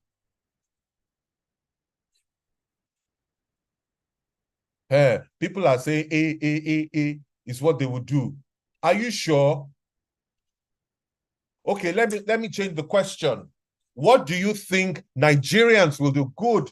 I can see Abigail, Noah, they're beginning to talk like real Nigerians. C. Okay, C. Okay, some are saying B. So what do you think normal Nigerians will do? Type it. Which one? Okay, you've said you would choose A. What will Nigerians choose normally?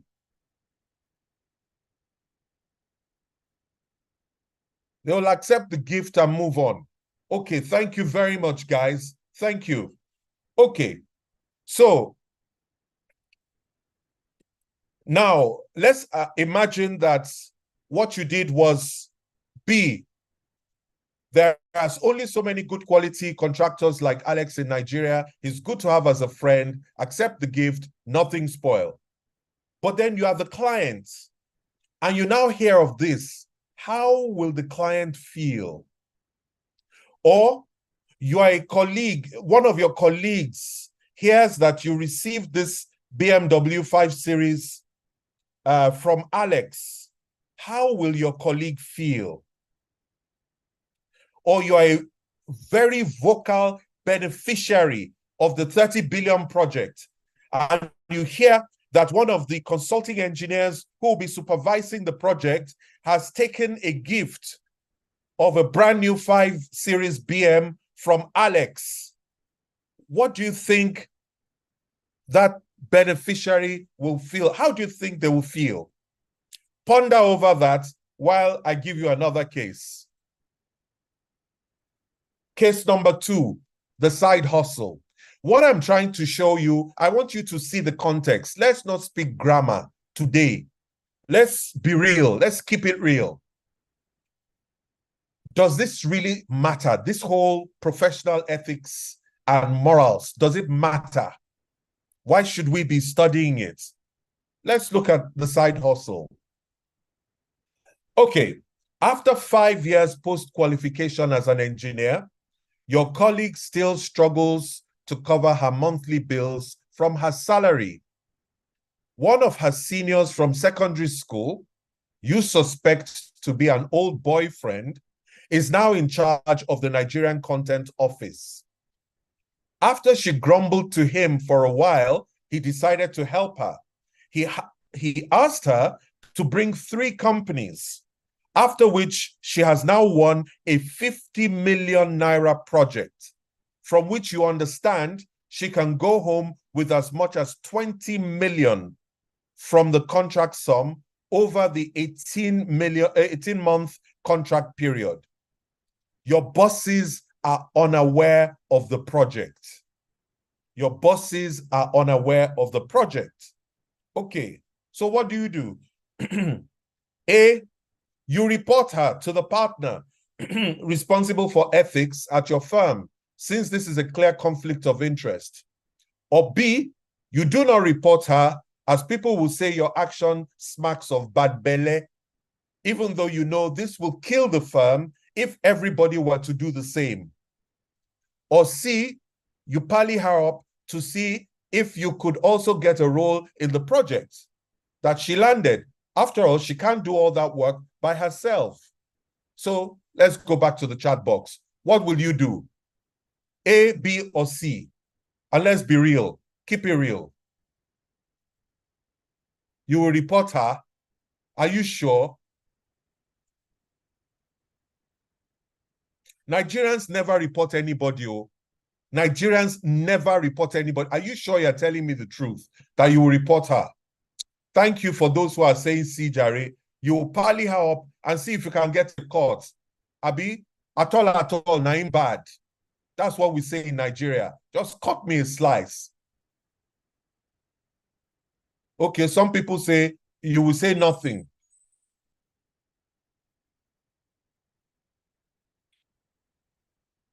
Oh dear, excuse me for a second. Yeah.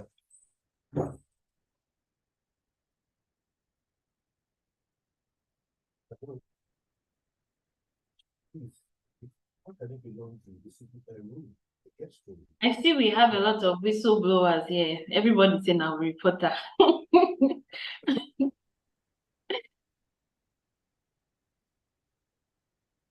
Okay. So they say they will report, and yet we know that nobody ever reports anything in Nigeria.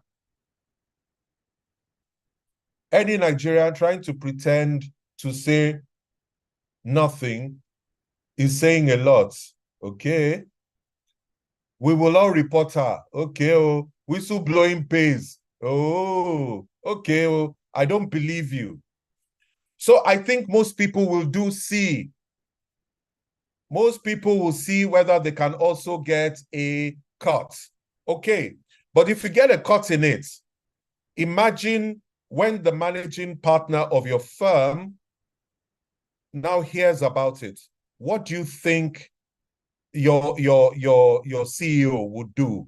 Imagine it is the CEO of Kaiser Construction that then hears that one of the staff has cornered a 50 million naira project and is doing this quietly. How will the CEO or the chairman of Kaiser feel about it? Or an investigative journalist picks it up, or the Director General of Nigerian Content Office. How do you think they will feel about this?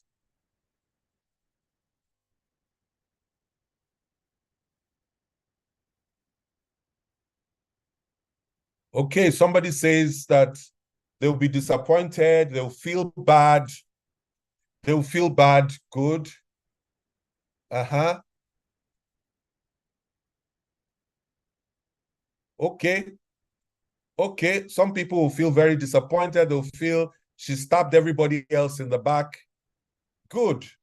Okay. At least those ones, it's been because of money, Abi. Let's take another case quickly. The case of Mr. Seidu. Mr. Seidu is not only a senior engineer, he's a fellow of the Institute. He attends all functions of the Institute, barring ill health, and plays an active role in the community. He likes to train juniors and will soon be retiring. Recently, Mr. Seidu's only son, Jega, was diagnosed with a terminal illness. And you know Mr. Seidu is struggling to cope with treatment costs. Anytime Mr. Seidu is not around, Ahmed reminds all the staff of the need to do something to help their mentor. You are putting together a bill of quantities, and some of your colleagues suggest how this could be beefed up to provide something reasonable that the team can present to Mr. Seidu. Meanwhile, from your induction, you vowed never to be part of any unwholesome practices. But without the money, Jega is sure to die. What do? You push for a meeting of all staff to devise strategies to raise funds in legitimate ways. And even though you don't know if any money can be raised that way or when it could materialize, you cannot be involved in professional malpractice, even if Jega might die. Or B, you inflate some of the quantities in the BOQ, as that will provide more than enough money within the time frame needed to save Jega's life. You won't touch the rates, but you can ensure a cooperative contractor gets the job. Or you blow the whistle, resign, and find yourself another job in another firm. What would you do? Oh yeah, back to the chat box. What will you do? Hey, all this, my very ethical people. You push for a staff meeting. You're not going to inflate the bill of quantities. You will not blow the whistle and resign.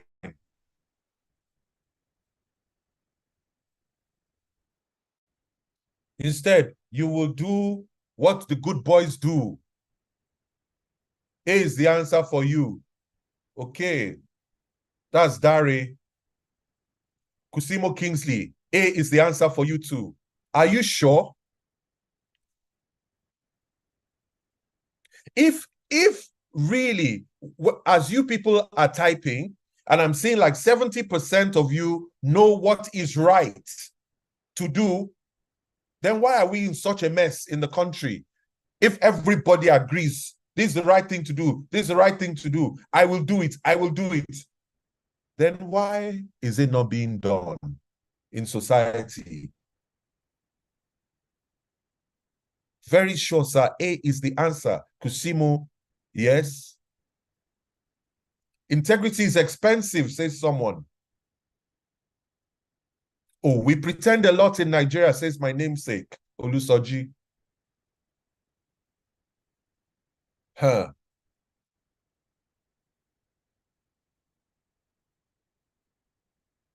Is it that we just pretend? Look at the case of Mr. Jega now. Mr. Jega has had a distinguished career of doing the right thing. But now his son, Mr. Seidu, but his son Jega is now almost dead, and Mr. Jega does not have the means to pay. And he has been good to the whole team. And the team knows they must raise some serious money. And even if all of them were to contribute money, they could never raise the kind of money that is needed. Because they might have to fly Jega abroad. Cost of air ambulance alone, they can't even cover all of these things.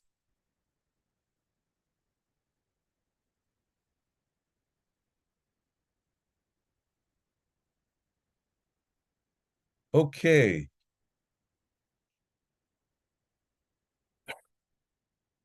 Mr. Seidu, who has had a distinguished career all along, then suddenly hears that all the people he's been training all these years,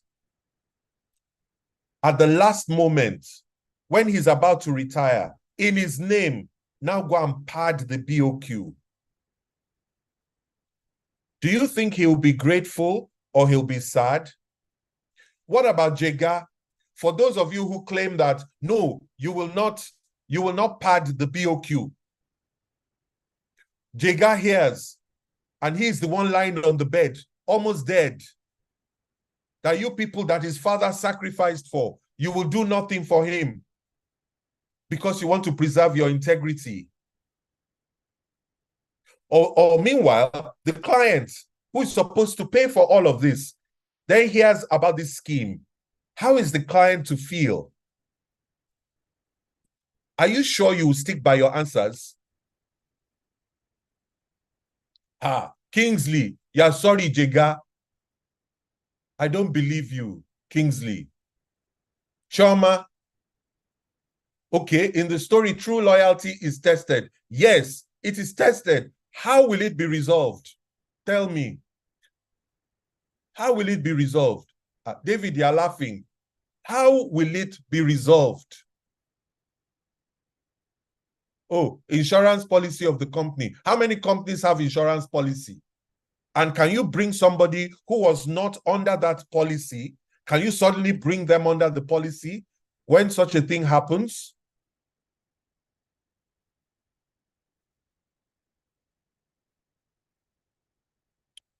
Okay, guys. Let's take a final case before we now discuss the content. A final case. Okay, case 4. 3 new single-story student hostels are to be built at the Odeda campus of the ABC Group of Schools. The designs are simple and the evaluation team does not expect any complications during construction. Everything seems straightforward. AGK heads the bid evaluation team, and 3 contractors have made it through to the final stage on merit. On merit.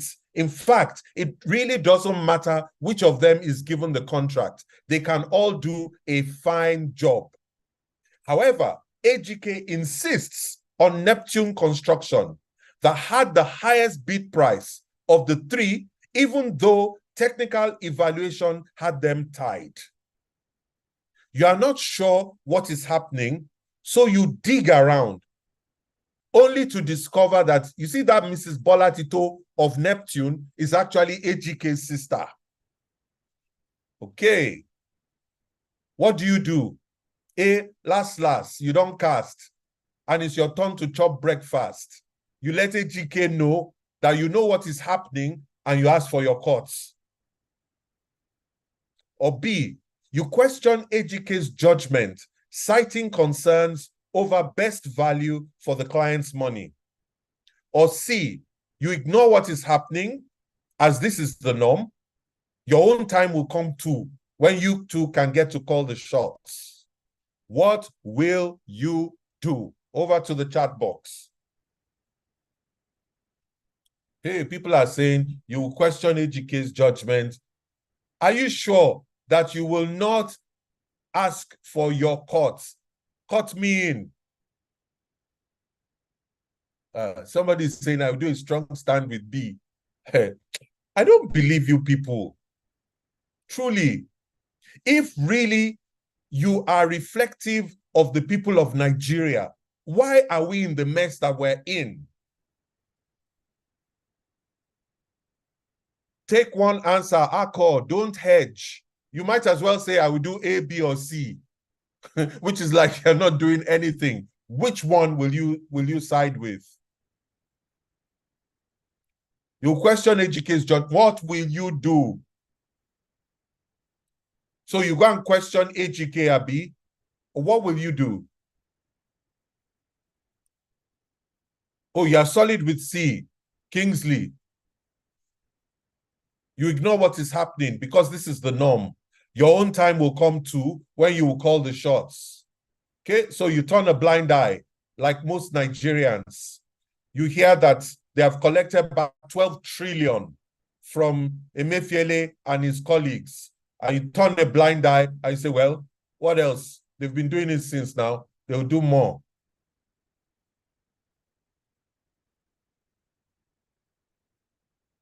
Okay, you'll be solid with B, and then you will ask, who is this?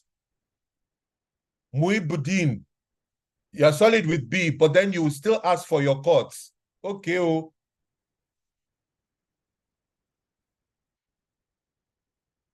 Okay, now, how will the partner feel when this comes out in the open? How will Mrs. Bola Tito herself, that Ejike was trying to protect, feel when when Kasala bursts? How will the client feel? Guys, this is what our meeting today is all about. Really, what is the place of professional ethics and morals? When we know that how we win and retain business does not receive sufficient regulatory attention to warrant change. So where will the change come from? Let's be honest. We know that not enough buyers of our goods and services require integrity as a precondition for the engagement. We know.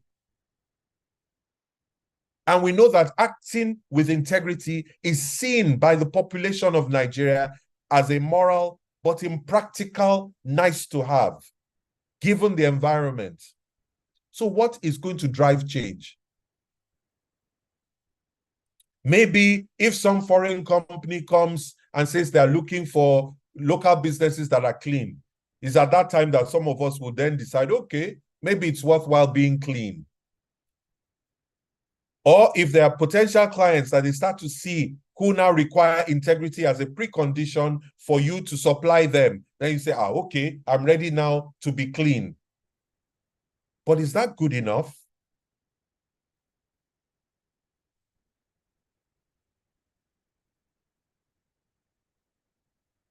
Are we ready to make the investments in time and money that are required to actually comply and do the right thing? So today, I'm not going to talk for too long because I want us to have an interactive session we really need to have a good chunk of time to talk on a practical level. What do you do in this kind of circumstance? But this is our context in Africa. It's our context in Nigeria. It's our context in the construction industry. It is the context most of us find ourselves in. That very few people actually care about whether you do the right thing or not. More of them care about whether you give them a cut or you don't give them a cut, whether they can benefit as well or they can't benefit.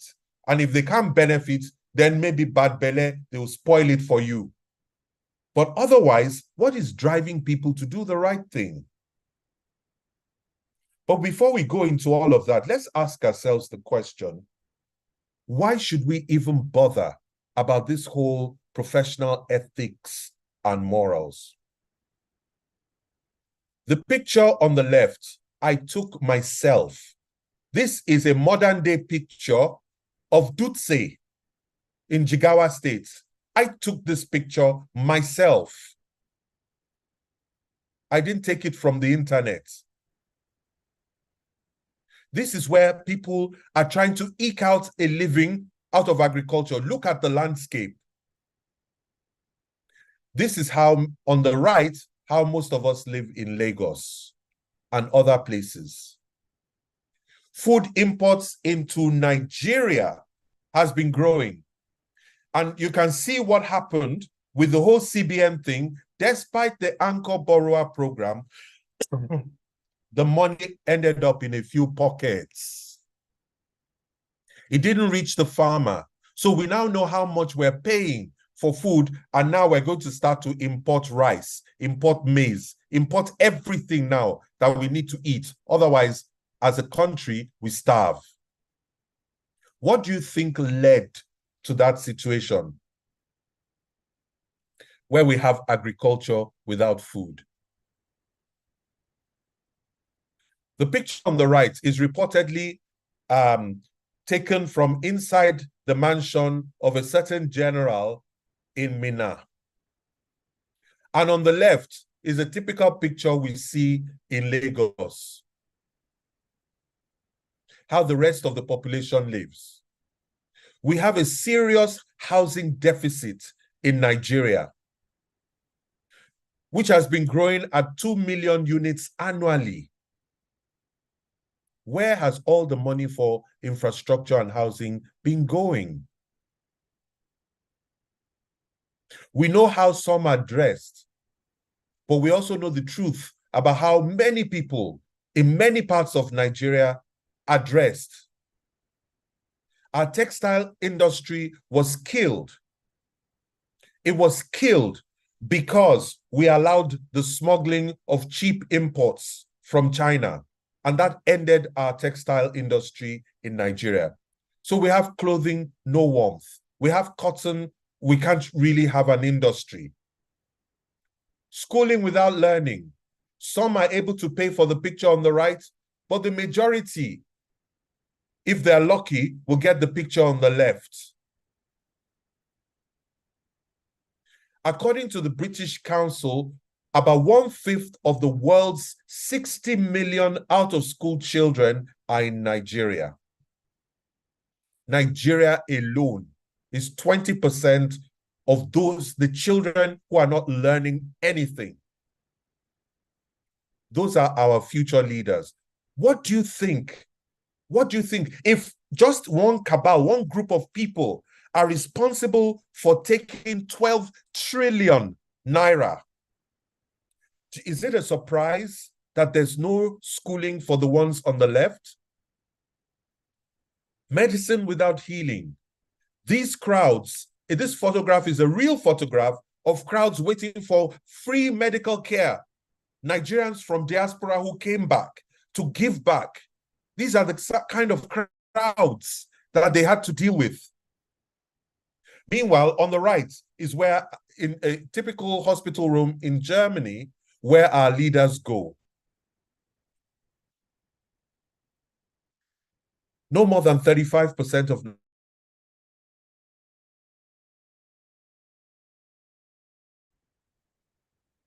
our children are growing without maturing. then we're not getting the protein intake that is needed per head, whether as a child or as an adult in Nigeria. So people are emaciated, stunted in their growth, and it also stunts the development of their brains. So we could be developing a country of morons. Democracy without choice. Do we even have a democracy, or do we have an aristocracy where it is a government of the elite, by the elite, for the elite, rather than a democracy? How many people actually felt that there was no choice at the last elections? Whether you vote this way, that way, in fact, you felt that you even had nobody to choose, nobody to vote for of the three. What about governance without peace? Because people are tired, sick and tired of waiting for the government to do the right thing. Revenues without justice. One half of the country is busy playing polo, while the other half is suffering the environmental degradation and destruction of their livelihoods from the revenues coming out of the ground. You see all of those conflicts, like in Zamfara, and you think that it is really because they are bandits. No, excuse me. Some very powerful elites wanted to mine gold. So they sent in the bandits, chase away all the villagers, take over the land, start mining.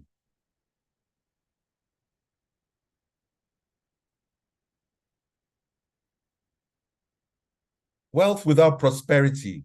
They say our country is rich. But the picture on the left is the reality for most Nigerians.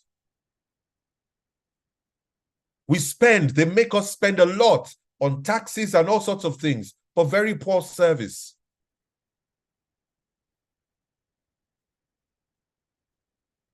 So do you still think that these professional ethics, they're just nice to have, Jari, all na grammar, na story? So what are these professional ethics? Let me give it to you. It's a system of moral principles, the rules of conduct that guide your action. I didn't say what a group believes to be the principles that should guide their conduct, because those people could be criminals, they could be thieves. There's honor amongst thieves. Even thieves have a code of conduct. Loyalty is one of their core values. They have their own system of ethics, but it's not moral. So it has to be a system of moral principles, rules of conduct that guide their action, not the ones that they paste up on the wall or put in the reception. No, the one that when they want to behave, they actually consider before choosing a behavior or an outcome. So ethics guides you with respect to what actions are right or wrong, and with respect to the goodness or badness of your motives. Do you agree with this definition? Type a 1 if you agree, if it makes sense, or a 2 if you still need further clarification.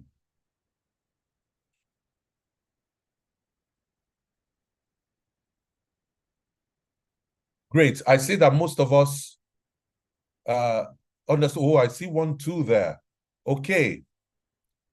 Okay, I've seen a couple of 2s. For the sake of those 2s, let me quickly just say again that it is not what you say that determines your ethics. It is what we see you do that tells us your ethics. Do you understand it now? So whatever guides what you do, and that is what consistently guides what you do, those are your ethics. Now, whether what you do is consistently good or what you do is consistently bad, whether it is consistently right or consistently wrong. If it is consistently good and right, then we know it's coming from good morals and ethics. If it is consistently wrong or bad, it's coming from bad ethics. So do we get it now? Can any of those who did 2 before now type whether they're still on the 2 or 1? They understand what I'm saying. Thank you very much, Abdul Kadir. Thank you, Joy. Okay, Usman, thank you very much. Okay. Now, so what is, can you see that applying personal ethics can be difficult? Because we're asking you to consistently, and that's the key word, consistently choose to do right rather than wrong. Consistently choose to do good rather than bad. Consistently. So it is not easy to be consistent in your behavior, and therefore personal ethics can be difficult. But imagine how difficult it can be within an organization or even in society as a whole, to get the whole of a company or a whole of a society to consistently do the right thing, to consistently do things right. Are you with me so far? 1 for yes, 2 for no. Are you with me? Great. Thank you so much. Okay. So what is business ethics? Again, it boils down to the rules of conduct that guide your action in business. How do you do business?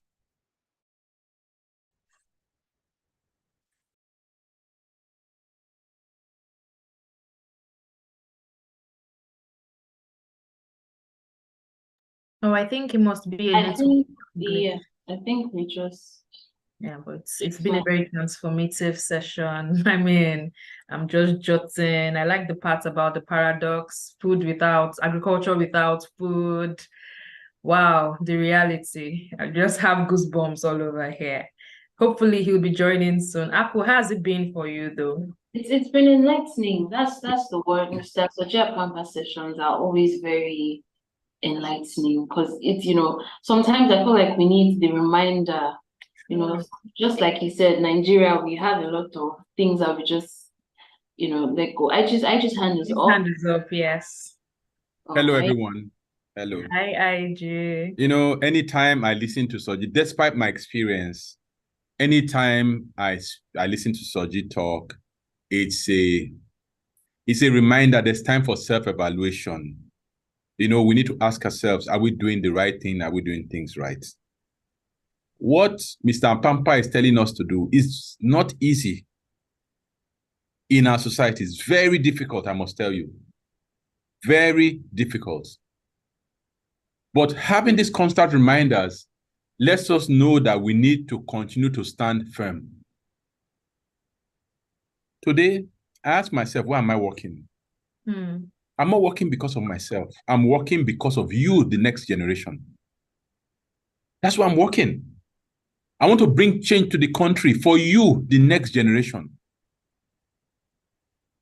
If the country continues the way it is, can we achieve what we want to achieve? 2 days ago, I spoke at an event. I'm in Germany as I speak.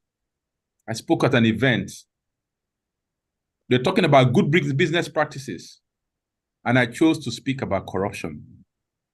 And immediately I started the topic. Everybody jolted out of their seats. I spoke about corruption. Why? Because it's real. It's something real that we face in our society. Corruption has deprived our society from moving forward. Soji, you are back. I was just telling them that 2 days ago, I spoke at an event The president of Nigeria was at the event, but he left just before our panel discussion. They were talking about good business practices. And I spoke about corruption. I'm telling them that it's not easy to practice what you are saying. It's very difficult in Nigeria. But what I told them was that corruption is not a Nigerian thing, not just Nigerian. I have seen foreigners ask me for bribes. Unfortunately, the Nigerian institutions are not strong enough to stop this nonsense from going on. So what I was trying to tell them that they should stop pointing fingers at us. We're not the only people who are doing these bad things. You have good people in Nigeria who are Nigerians.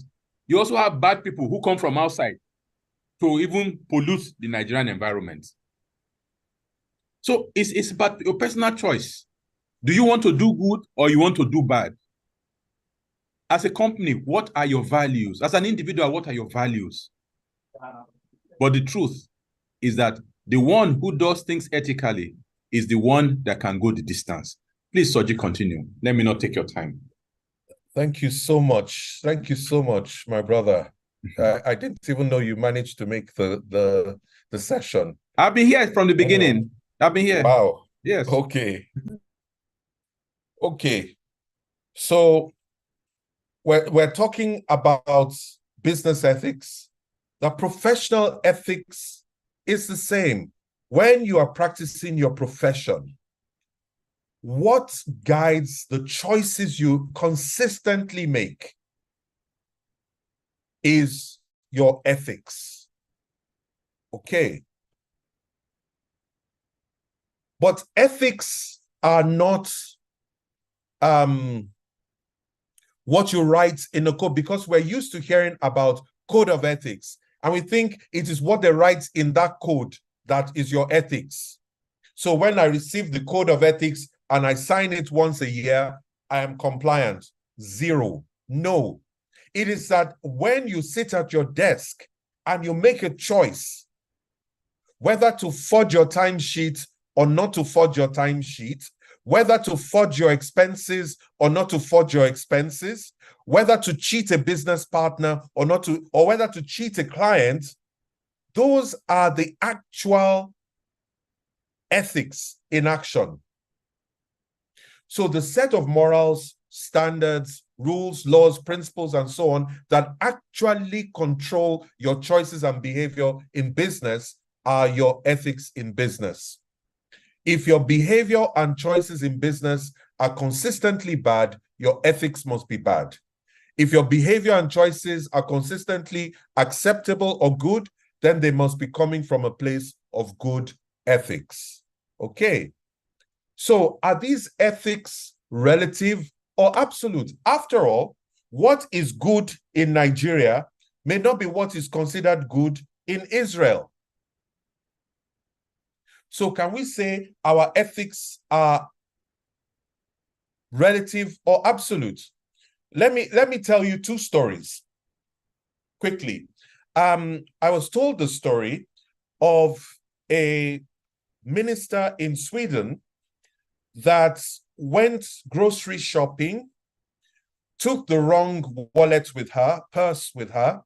When she got there, she found it was just her government-issued credit card that was with her. She paid for her groceries, got back to the office, wrote a check, and paid it back immediately. She was fired for abuse of public funds.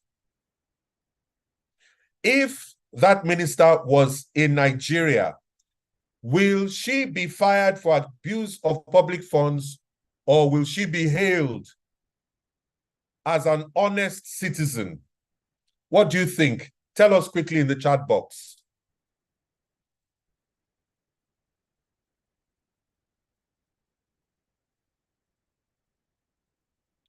Nothing will happen. She will be hailed. Good. Okay, so my second story then, maybe because that is a Scandinavian country that we're talking about. Let me tell you the story of an African country. This African country, some lawmakers, legislators, got the opportunity to buy, not dash, got the opportunity to buy Mercedes-Benz Jeeps at a significant discount. So they paid money. They paid money and bought. They were prosecuted because the level at which they bought the Jeeps was at a cheaper price than anybody, any ordinary person in public could buy those Jeeps. Therefore, they were prosecuted for abuse of office. And they went to jail. This was in South Africa, second term of Thabo Mbeki. Lawmakers in South Africa who got those heavily discounted Jeeps went to jail.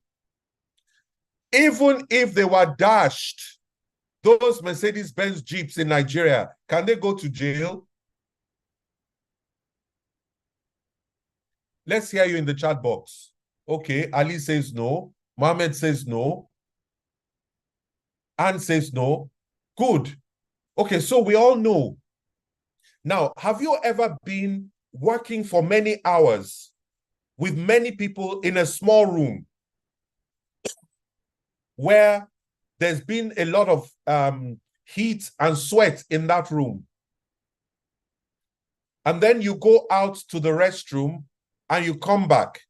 And it's only when you come back in that you realize that, we need some fresh air in the room. There's a stale smell in the room. Have you ever experienced that? That it's only, and that's the same way it is when other people come to interact with Nigerians. For Nigerians, we don't even know that there's a stench around us. We don't even know that all this corruption, we're so used to it, we're used to the smell of it. It's when foreigners come and try to interact with us that they have to hold their noses and think, oh dear, am I sure I want to interact with these people? Let me give you a typical example. Somebody wants to show you that they're a big man in Nigeria. You, the foreigner, when you arrive in Nigeria, they meet you on the plane, at the door of the plane. And in the old days, they will even take you from there straight to the tarmac. They may not even stamp your passport. Yet next, you're in a limo. They take you away. But the Nigerian big man doesn't know that that very act is terrifying for any foreigner because it means that they were undocumented to start with, so they are not compliant. And secondly, anybody who can do this, they can go missing and nobody will even know that they entered the country. And so that big man is shocked that after such a lavish treatment, when the foreigner goes back to their country, they sever all relations. They don't want to continue the discussion. It's because ethics are relative.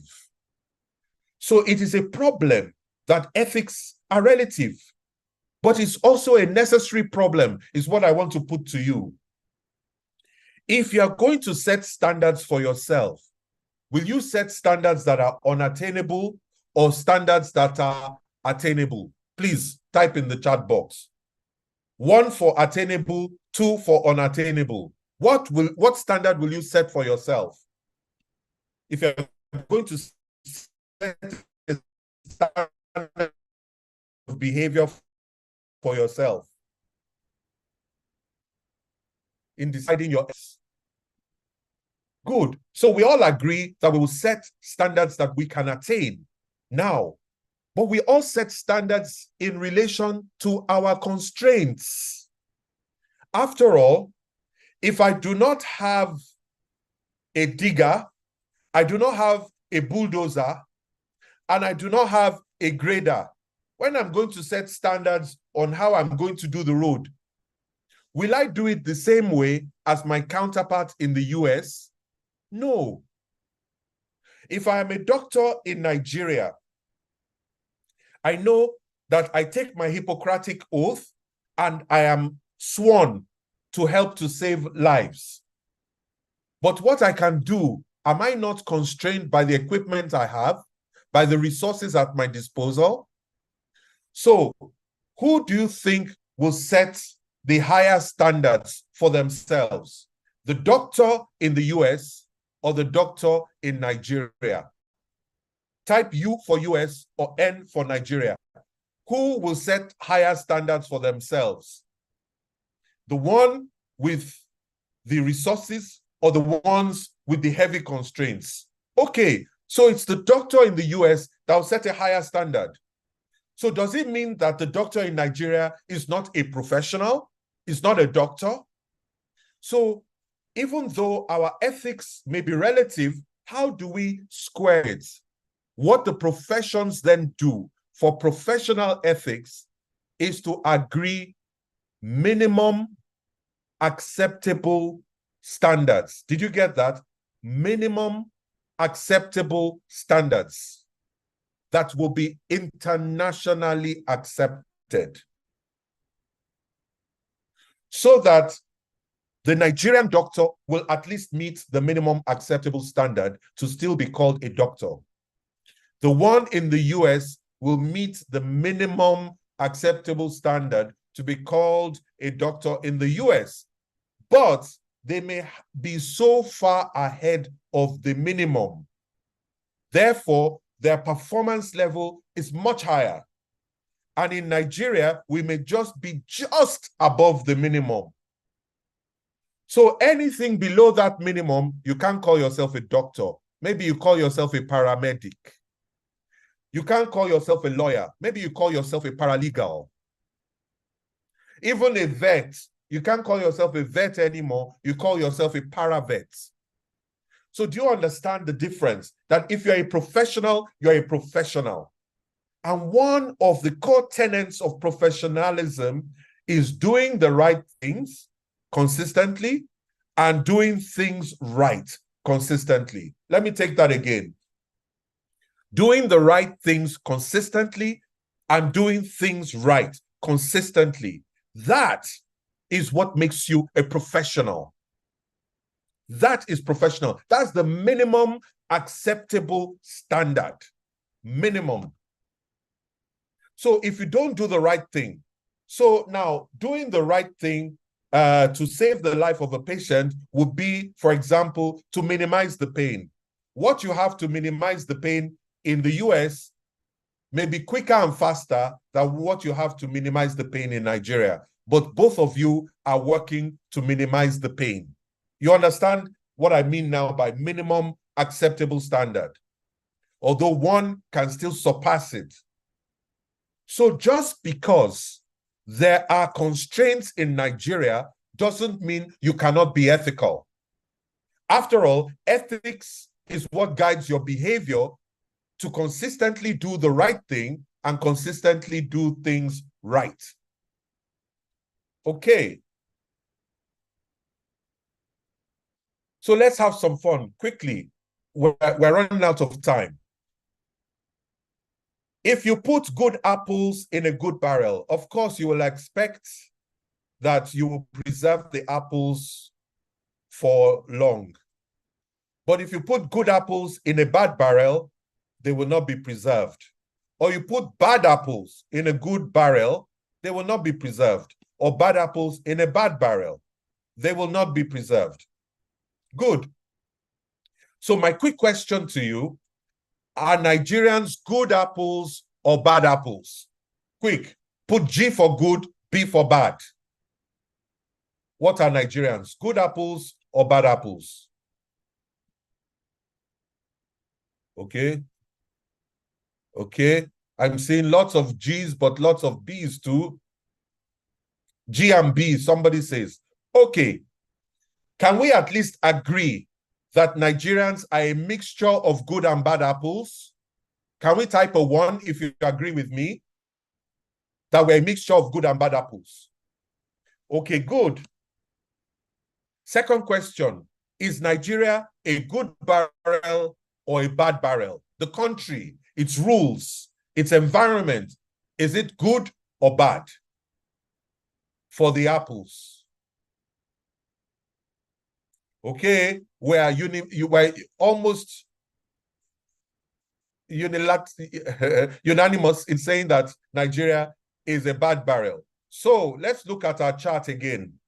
You put mixture of good and bad apples in a bad barrel. what's going to happen? All the apples are going to go bad.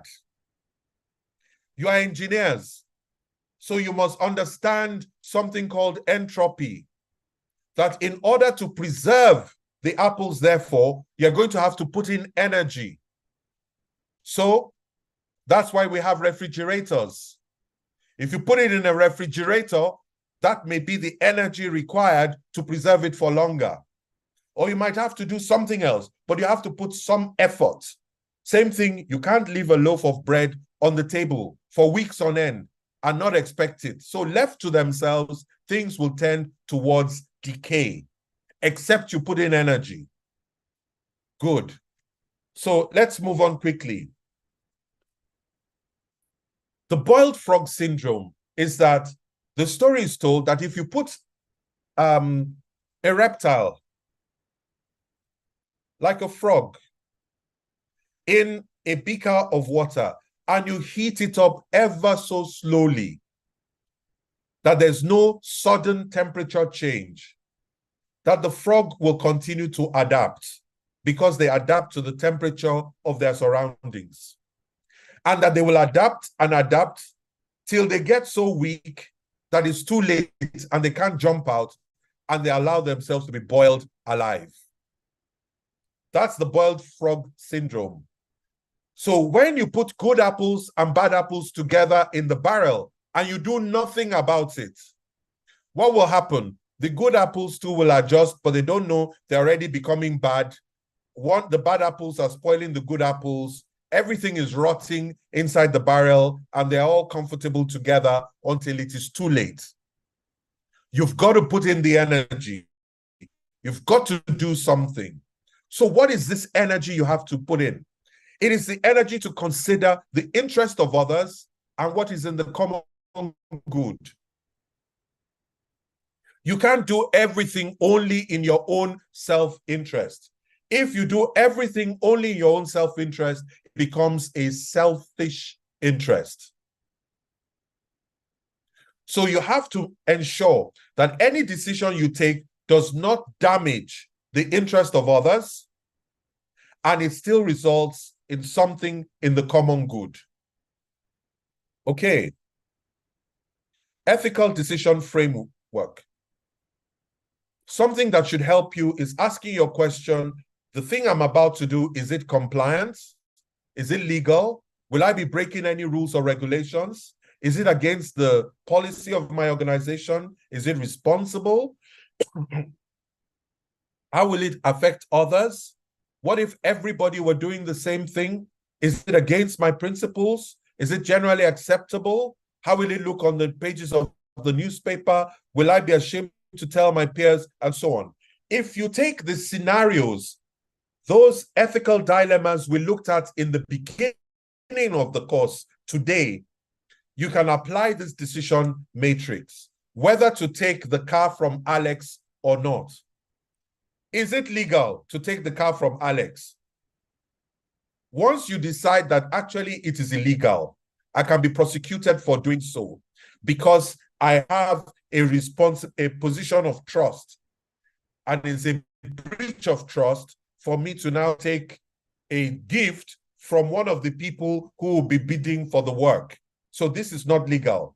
Our anti-corruption laws will not allow it. Then you have to stop there. You know that that is not. So once it stops at the first thing, you stop. And you find that when you are able to discipline yourself to make the compliant choice, the responsible choice, the generally acceptable choice on top of it, not one or the other, then once it does not break any of these rules, you might have found an ethical decision.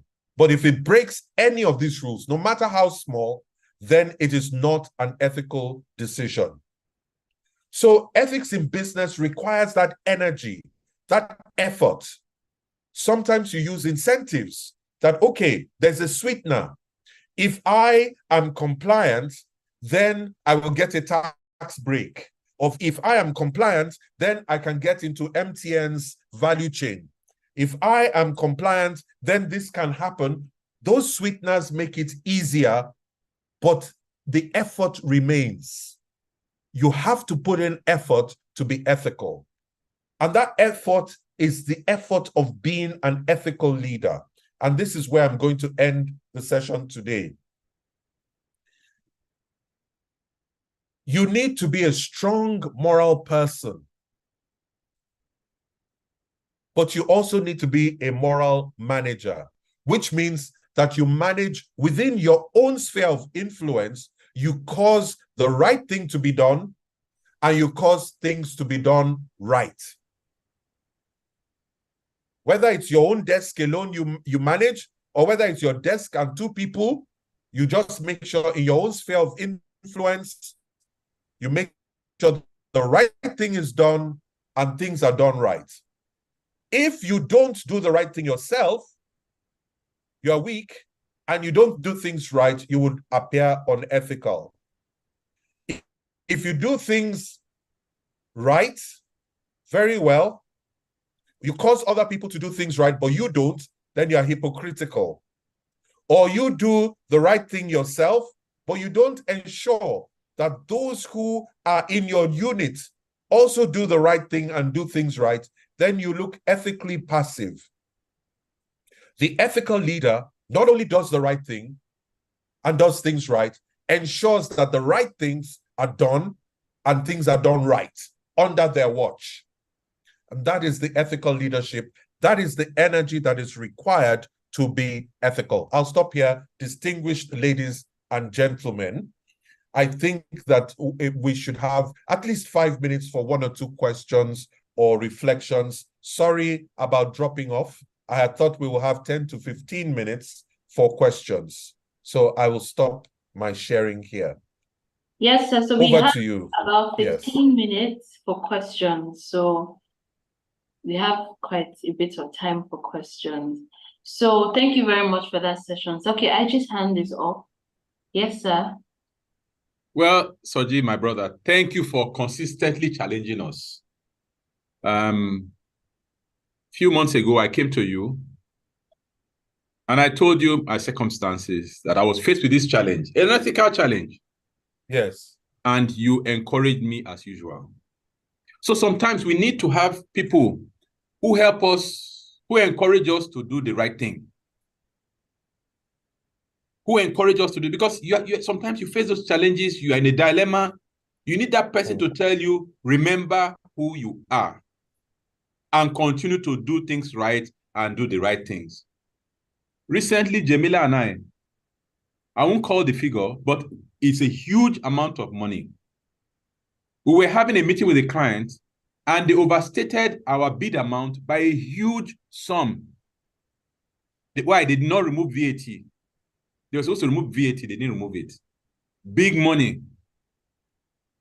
And Jamila called me. IG, we have to correct them. I said, yes, we have to correct them. Which means that we are returning money that could have come to us. Now, even with the money, the bid amount now, we're not even sure we're going to make a profit. But the question is, if we had kept quiet, can we live with it? We can't live with it because we have trained ourselves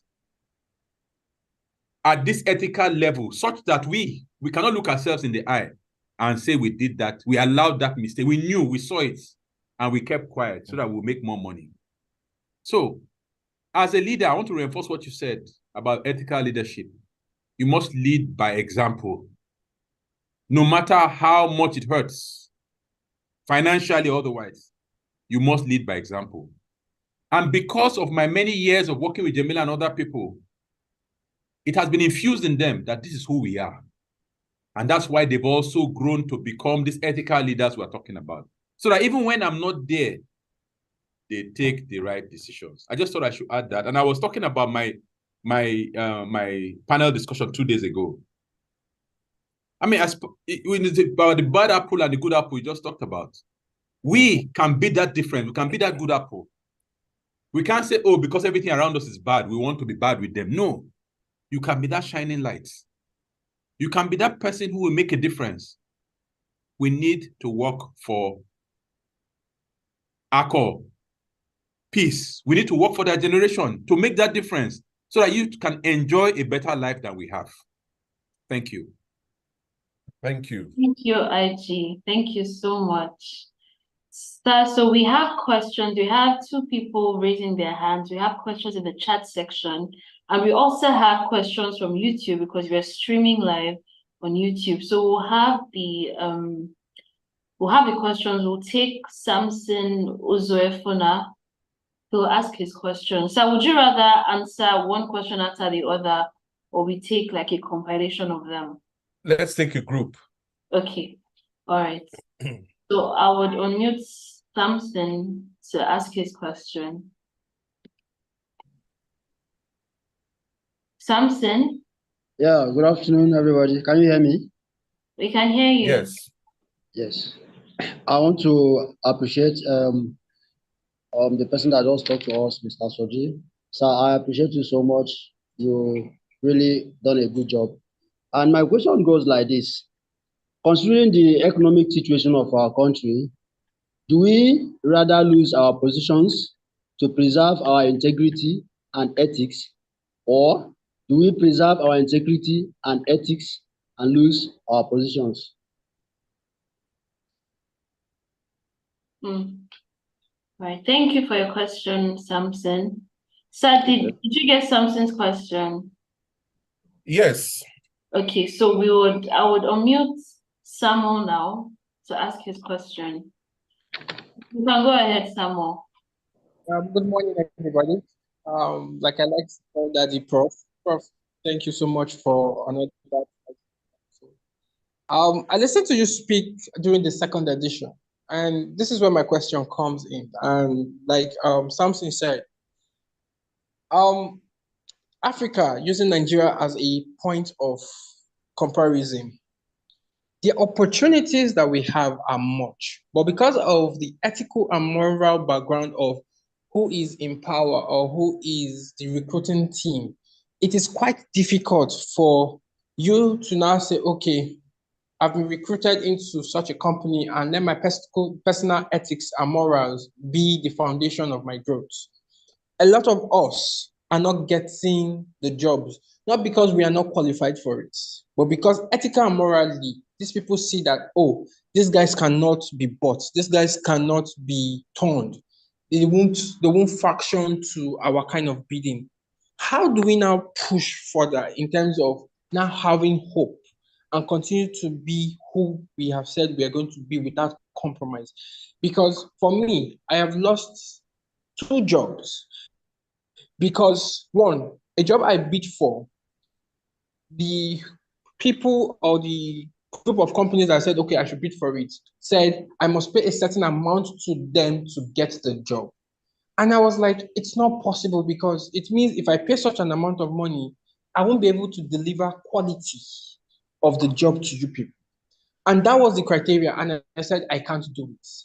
Half of my colleagues were like, you're for me, you don't want this money, you don't do this, you don't do this. And that was how I had to leave that position. So how do we continue to push by? Do we now say, okay, let's go and form a team and say, oh, I'm going to draw like minds?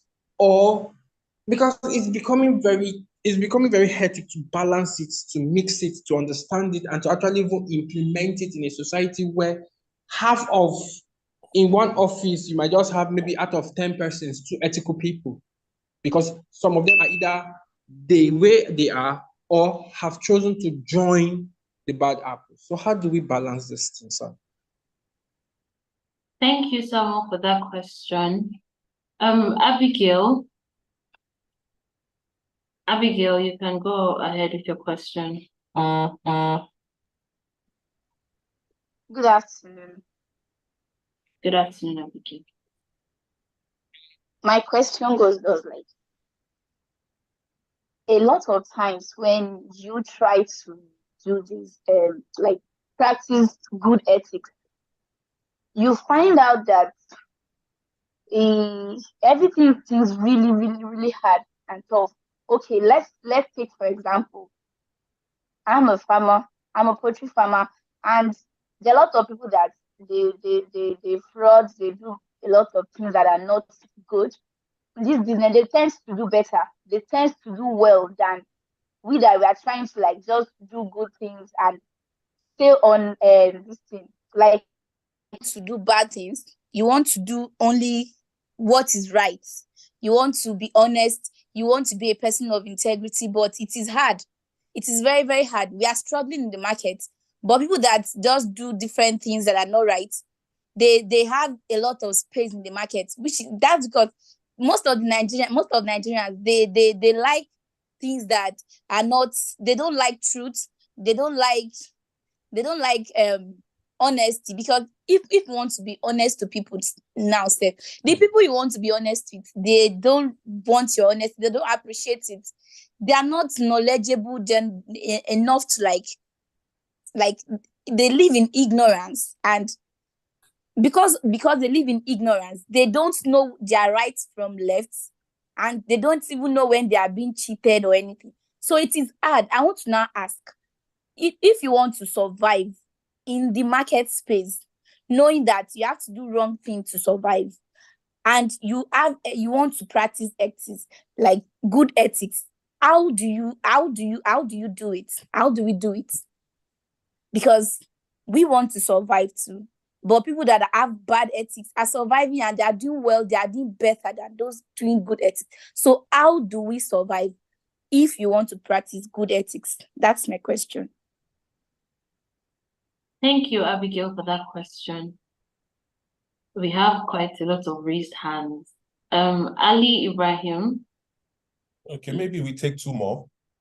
Okay, all right. Okay, also, for everybody, because I see there are lots of questions in the chat box on YouTube, and we have a number of hands. Questions that don't go answered right now, we would collate them and, would provide answers for them. But we'll take as many as we can today. But the ones, if you're not able to, if your question isn't being answered today, you would get answers. We'll collect all questions and there will be answers.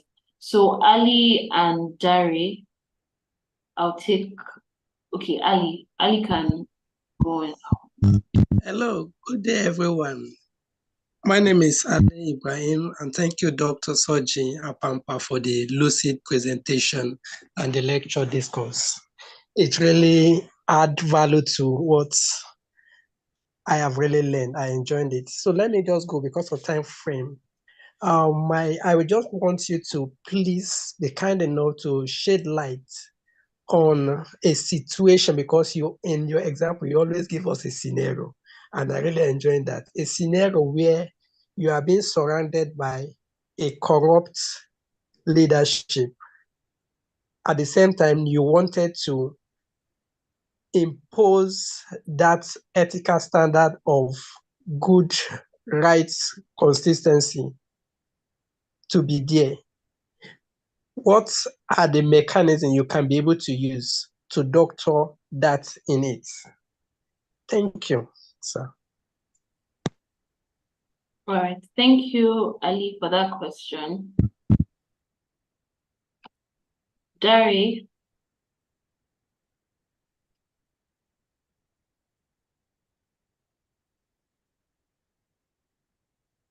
Dari, please unmute your mic so you can ask your question.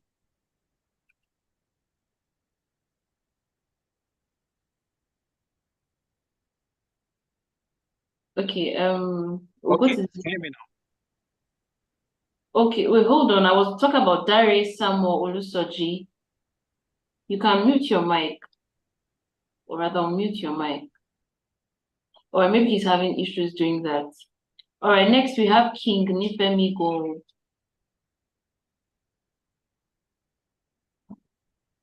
King Nifemi Gold. All right, good morning. Good morning. Nifemi by name. Okay, I have a question. As regarding the disability cluster, because when we're talking about the ethics and the morals we need to apply into our businesses, in the country we are today, I have noticed a lot of people tend to see people with disability as let me put it, the word a non-entity, like we can't do anything, like there's nothing, we're useless, there's nothing we can do. And this has been our major challenges within the disability clusters. And being disabled, I see the reason why our disability should stop us from succeeding or from moving ahead in life. So how do we intend to practice this ethics and morals and probably sensitize people for them to realize how to help us to strive within our community, yes, as society as a whole? How do we handle this stigmatization in regards to our integrity practice as a person with disability? Thank you. Thank you for your question, Ifemi. So we've taken 5 questions. Do we go ahead? Okay. Thank you very much for the questions. They seem to have a common thread. Mm-hmm. Let's even start with the structure of the people in society. There isn't a monolith. We're not all the same in our reaction to unethical practices. There are some people who don't care. Doesn't matter what you say and for how long you say it, they don't care. They don't want to know. They don't want to repair anything. They don't want to improve anything. They don't care. That's category number 1. Category number 2, there are the opportunists who actively wring their hands happy that everything is unethical and they're looking for opportunities to milk. They are called opportunists and they do their best to make business out of the situation. They will bribe anybody bribable. They'll pay anything. They'll get the job and they believe they move on. That's their philosophy. That's the second category. A third category, you have the survivalists. Survivalists tell you, well, it's not my fault. Now condition make crayfish bend. It's not my fault. It's the environment. It's not my fault. You see what is happening in Nigeria. Those are your survivalists. They will always say things have to change in the environment for me to be able to change. Otherwise, how can I survive? Otherwise, how can I grow? Then you have the moralists who complain, yes, I know the right thing to do. Yes, we'll all do the right thing. Right thing. Then you say, okay, do the right thing. Now report. I say, pros. Not like that now. If I do so, they will come at me. And then you have the principles who really believe that you should do the right things and do things right. And it doesn't matter. They will go through with those right things and doing things right. They are in the minority. So I want to challenge us to think, where do we see ourselves in that spectrum of persons, in our response and our reaction to things ethical? Where do we place ourselves? Because some of our questions are coming from there. Samson told us, well, do I hold on to my position and lose my integrity? Or do I lose my integrity?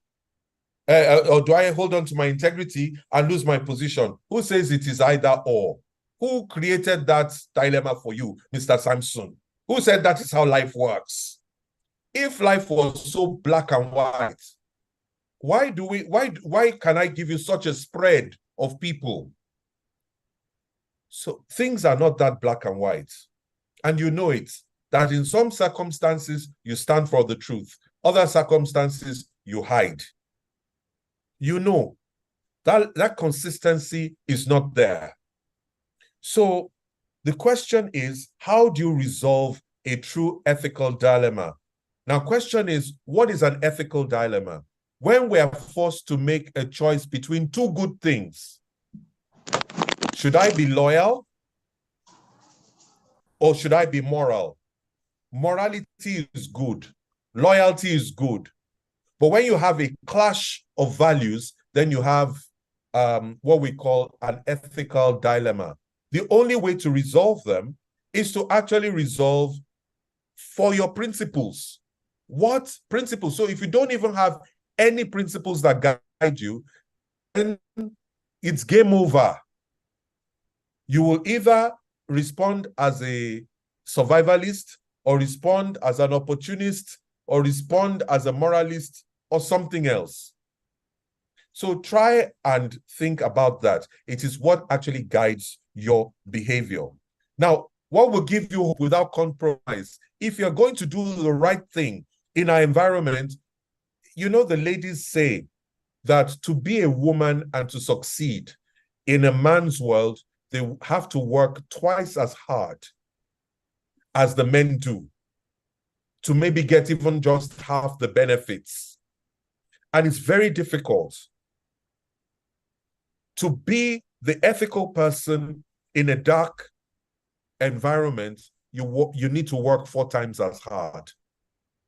You need to be more creative, more innovative than everybody else. Time does not permit me to give you examples, my own personal examples in business. For example, when I introduced a product, which a Swedish product to the market here in Nigeria, where the Chinese equivalent was like 1/3 the price. And it seemed we could not sell because we refused to doctor the invoices. Others were doctoring the invoice so that they will pay less duty.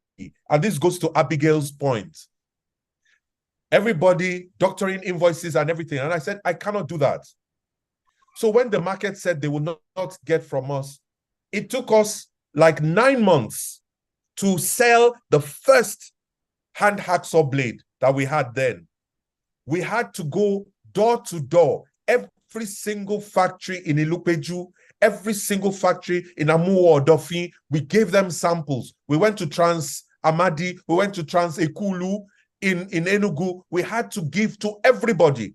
It was after 9 months when those companies, the end users, had tested it and seen the value, and they then realized that they were using 3 or 4 of the current one to 1 of our own. So actually, in the long run, ours, the right one, the good quality, was cheaper. Then they finally came back to us. Meanwhile, when we took it to the market to distribute through the existing channels, those ones were offering us a price that was lower than our landed cost, which was impossible. So it was 9 months that it took us before the pressure with people going to the market to ask for that particular brand. They knew who had brought it. Then they finally came to us and said, okay. Oh yeah, bring. But we did not know whether we will succeed. So where I'm going is, even though, yes, there are other people in the market, Abigail, who are doctoring things, doing what they like, it is going to take creativity. Remember, I talked about energy. You're going to have to put in a lot of energy to succeed doing the right thing. And that is a fact. So you're going to have to choose. But remember, if you choose the way of corruption, you continue to decay every day. And it limits what kind of business. You see some that appear to be succeeding, and then you wonder how, there are other things unraveling in their lives. And you wonder, and there are people who are growing drop by drop, bit by bit, and it's taking them 5 years to get where their counterparts got. Let me leave you with this quick analogy. It's like building a pyramid. You have a massive pyramid you are building, which is going to house water. In Nigeria, we build it cone first. So we create the cone, the tip of the cone into the ground, and we start to create the pyramid out like that. So when you put water, it rises quickly, spectacular. People, hey, good. But the person who is building to last will create the massive base of the pyramid first. And in the time that is looking spectacular for the others, when you pour water in his own, it will just disappear into the base. It's like he has done nothing. But you see, the more you build on the one that is built cone first, the more unstable it becomes. And the more you build on the one that is built with the proper base first, the more stable it becomes for the future. So there's a choice you're going to have to make. Do I want to be part of them? Am I willing to take the long run? Am I willing to put in the energy? So, you know, whether you have corrupt leadership and you are trying to do right, or people are discriminating against you, whatever is the reason why you're finding it difficult to do the right thing or to do things right, it depends on your principles. If they are not your principles, they are not your principles. But if they are your principles, you will not be able to sleep if you are going to go against your principles. You will not be able to. So you have to make that fundamental choice. Nobody can make it for you. And this course cannot force you to. Everything that you have said that, oh, some people appear to be doing so well by cutting corners, you're correct. If you want to join them, you can. And nobody is going to frown at you. Why? Everybody else is doing it. So who's going to frown at you? But if you're on this course, it's because you want a different action. So if you do, then make that choice and decide to do the right thing and do things right. Believing that if you do it consistently, that has its own market. The market will find you. And it's not true that you won't survive, except you are not creative. I remember also when I was the managing director of a German company, what I had to do was to actually change which segment of the market we were appealing to and change where we were pitching for business. And we started small again and left the big market to those who could play those games. The same way Kaiser has not been playing that much in the public sector, but was working more in the private sector, even though there was bigger ticket items in the public sector. It is a choice that you're going to have to make at the end of the day. Well, back to you, KFSD. All right. Thank you, sir. Thank you. All right. So we still have two hands up. So we can take these two questions, and in the written questions, we'll have to give feedback tomorrow to the participants. So Dari, are you ready for us now? Okay, Aji's hand is up. Yes, I'm with you. Thank you very much. I was about to drop the question in the chat box before you called my name now. Thank you very much. Thank you very much, sir. You have been so wonderful during this session, and it has been really Larry. Okay, I'm here. I'm with you. Can you hear me? Just hold on. Sorry, hold on. Aji, did you want to say something? Allow him finish his question. I will speak after him.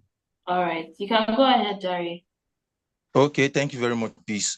So you said something. You said doing it right consistently and consistently doing it right. That's been one of my own ethics. And my question goes thus is, what if you find yourself in an organization that doesn't do it right consistently? That how then do you protect your own integrity and at the same time you protect your job? Because we all know the country that we have at the moment, that fine, you definitely need to do your job right and at the same time secure your own job. So now doing it right consistently, with an organization that is not doing it right consistently, then how do you now tend to protect your own integrity and protect your job at the same time? And that's my question. Thank you very much, sir. Okay, let me give you a quick Bible story. Joseph, in the Bible, believed in doing the right things, and people still framed him. He ended up in jail. But we know that in the end, he became Prime Minister of Egypt. There were consequences for his choosing to do the right thing. His boss's wife framed him. There were the Hebrew boys, Shadrach, Meshach, and Abednego, who said, no, the right thing to do is not to bow down to an idol. And the king said, well, you must. Otherwise, I throw you in the fire. And said, well, if you must throw us in the fire, go ahead. But our principles are our principles.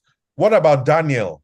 that ended up in the lion's den. I'm just trying to tell you that there's price to pay for doing the right thing. So long as they don't come to you and say, you must sign here and do the wrong thing, many good people still excel within a bad environment. And everybody still says, actually, you know, Dare is an exception in this office. They still give them an award for honesty, even though the bosses know that they are doing the wrong thing and the company continues to entertain the wrong thing, but they know the guy who is doing the right thing consistently. So please don't make this thing an either or. Don't box yourself into a corner thinking that the world is just black and white. You can survive. It's the day they put it on your table and say, here, sign, that you say, sorry, thus far and no more. When you are doing your nonsense, I did not touch you. I was minding my business doing it. But this is where I have to draw the line, sir. Sir, I cannot. It's against my principles. And if it tells you that, therefore, you must leave my company, then you better leave his company. You better leave it than sacrifice your future. You understand what I'm trying to say? But yes, otherwise, sir. within your sphere of influence, control what you can control. You do the right thing and do things right, period. Even the crooked people recognize that. Sorry, Christiana, quickly.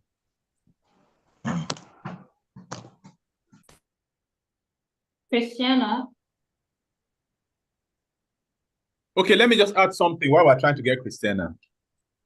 So, Mr. Pampa just talked about selecting who you work with as a business person, selecting what services you offer. It's called strategy. In business strategy, who you decide to do business with, what products you decide to sell, determines what kind of business you do, whether you're going to get involved in ethical things or not. If you see an industry that is very, very unethical, then keep away from that industry. All right? So that's one. Secondly, we're talking about your job. Now, even those who steal, MDs that steal, do they want people to steal from them? The answer is no. So even when you are a good staff in a bad company, even if your boss is a thief, he himself will appreciate you for not stealing his money. And the truth is, at the end of the day, a good company will find you. We are looking for good staff all the time. We've had reason to send people to police, send them to court for stealing. Good companies will find you, don't worry. Thank you. Okay, good morning. Please, am I audible? Yes, very. All right, thank you so much, sir. I really learned a lot, and you've kind of touched on most of my questions. One final one I put in the chat is that, are there bodies or organizations that can protect employees that find themselves in an environment where their employers victimize them or are hostile towards them because they are taking a moral and ethical stance? Okay.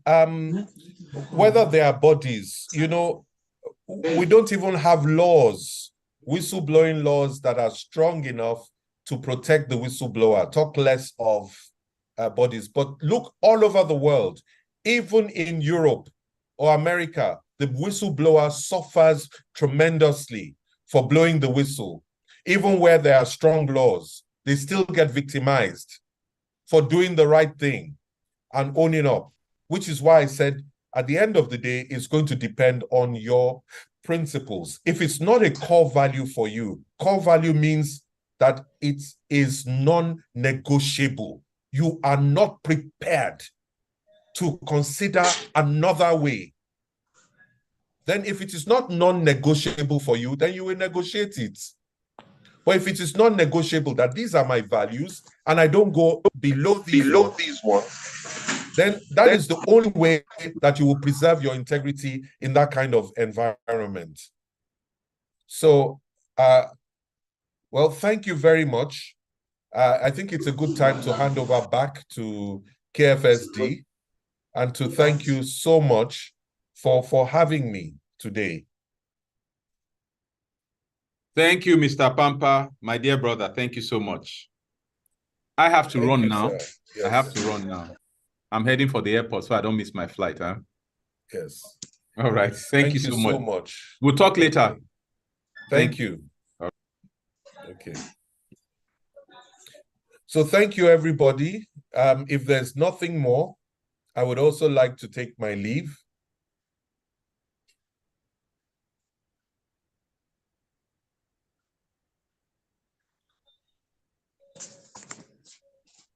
KFSD.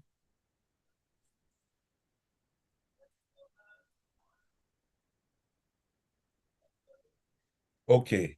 Thank you. On that note, I can hear you. I can hear you. Okay. Thank you so much for everything. Talk Thank to you I'll again. be leaving now. Okay. All right. Bye-bye. Bye-bye. Yeah. Jamila, can you take over, please? Or Ewoma? Jamila, Ewoma, can you take over? Akko, anybody there? Is Akko there?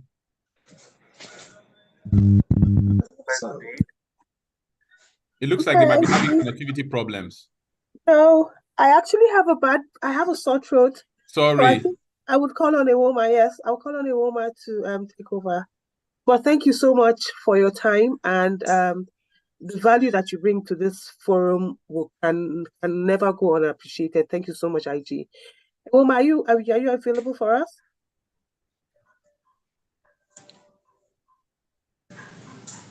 Ewoma, I think I might need to unmute you.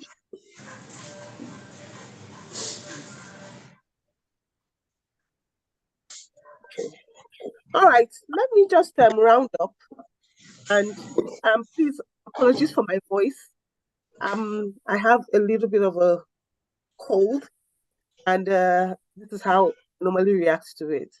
So we've had mind-blowing session today, 2 mind-blowing sessions from David and Mr. Soji, and every time I personally listen to them, it's like I'm hearing them for the very first time.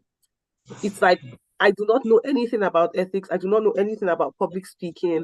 And these guys are just, filling me with more and more knowledge all the time. And I hope that all of you here have been able to, gain the same thing that I have gained and even more. So we thank you all for today and hope you will all turn up tomorrow, because tomorrow we have a panel discussion. We're going to talk about interpersonal skills. We're actually going to have a very detailed presentation from IG as well. So please do not miss it. We expect all of you here. And for today, thank you. We are trying very much to be on time because we know that all of you have more things to do for the rest of the day. So tomorrow we expect all of you back, and we're still looking at the people that are very active, because some of them are going to intern with me. Some of them are going to will be my mentees. Also, IG's mentees, also Ewoma's mentees. So please, the energy on, and let's see you guys tomorrow. Thank you very much. Bye. Thank you very much, everyone. Thank you for joining us. It's been wow. Before we all leave, the tradition is we need to take an e-selfie. I don't think we have done that. We need an e-selfie. So everybody switch on your camera. Let's take selfie. I can't see you people though. Switch on your cameras, please. Let's take an e-selfie. All right, so we're all going to echo SST. Okay. The host has disabled my video. I can't really open my camera from here.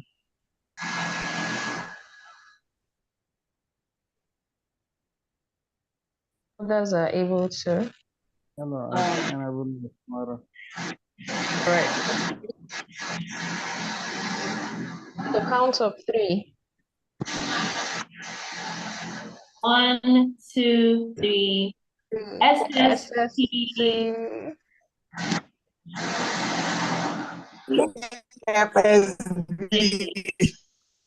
Thank you for joining. Please reach out. Don't forget to put the hashtag KFSDSST8 reach out to your friends, and we'll see you all tomorrow.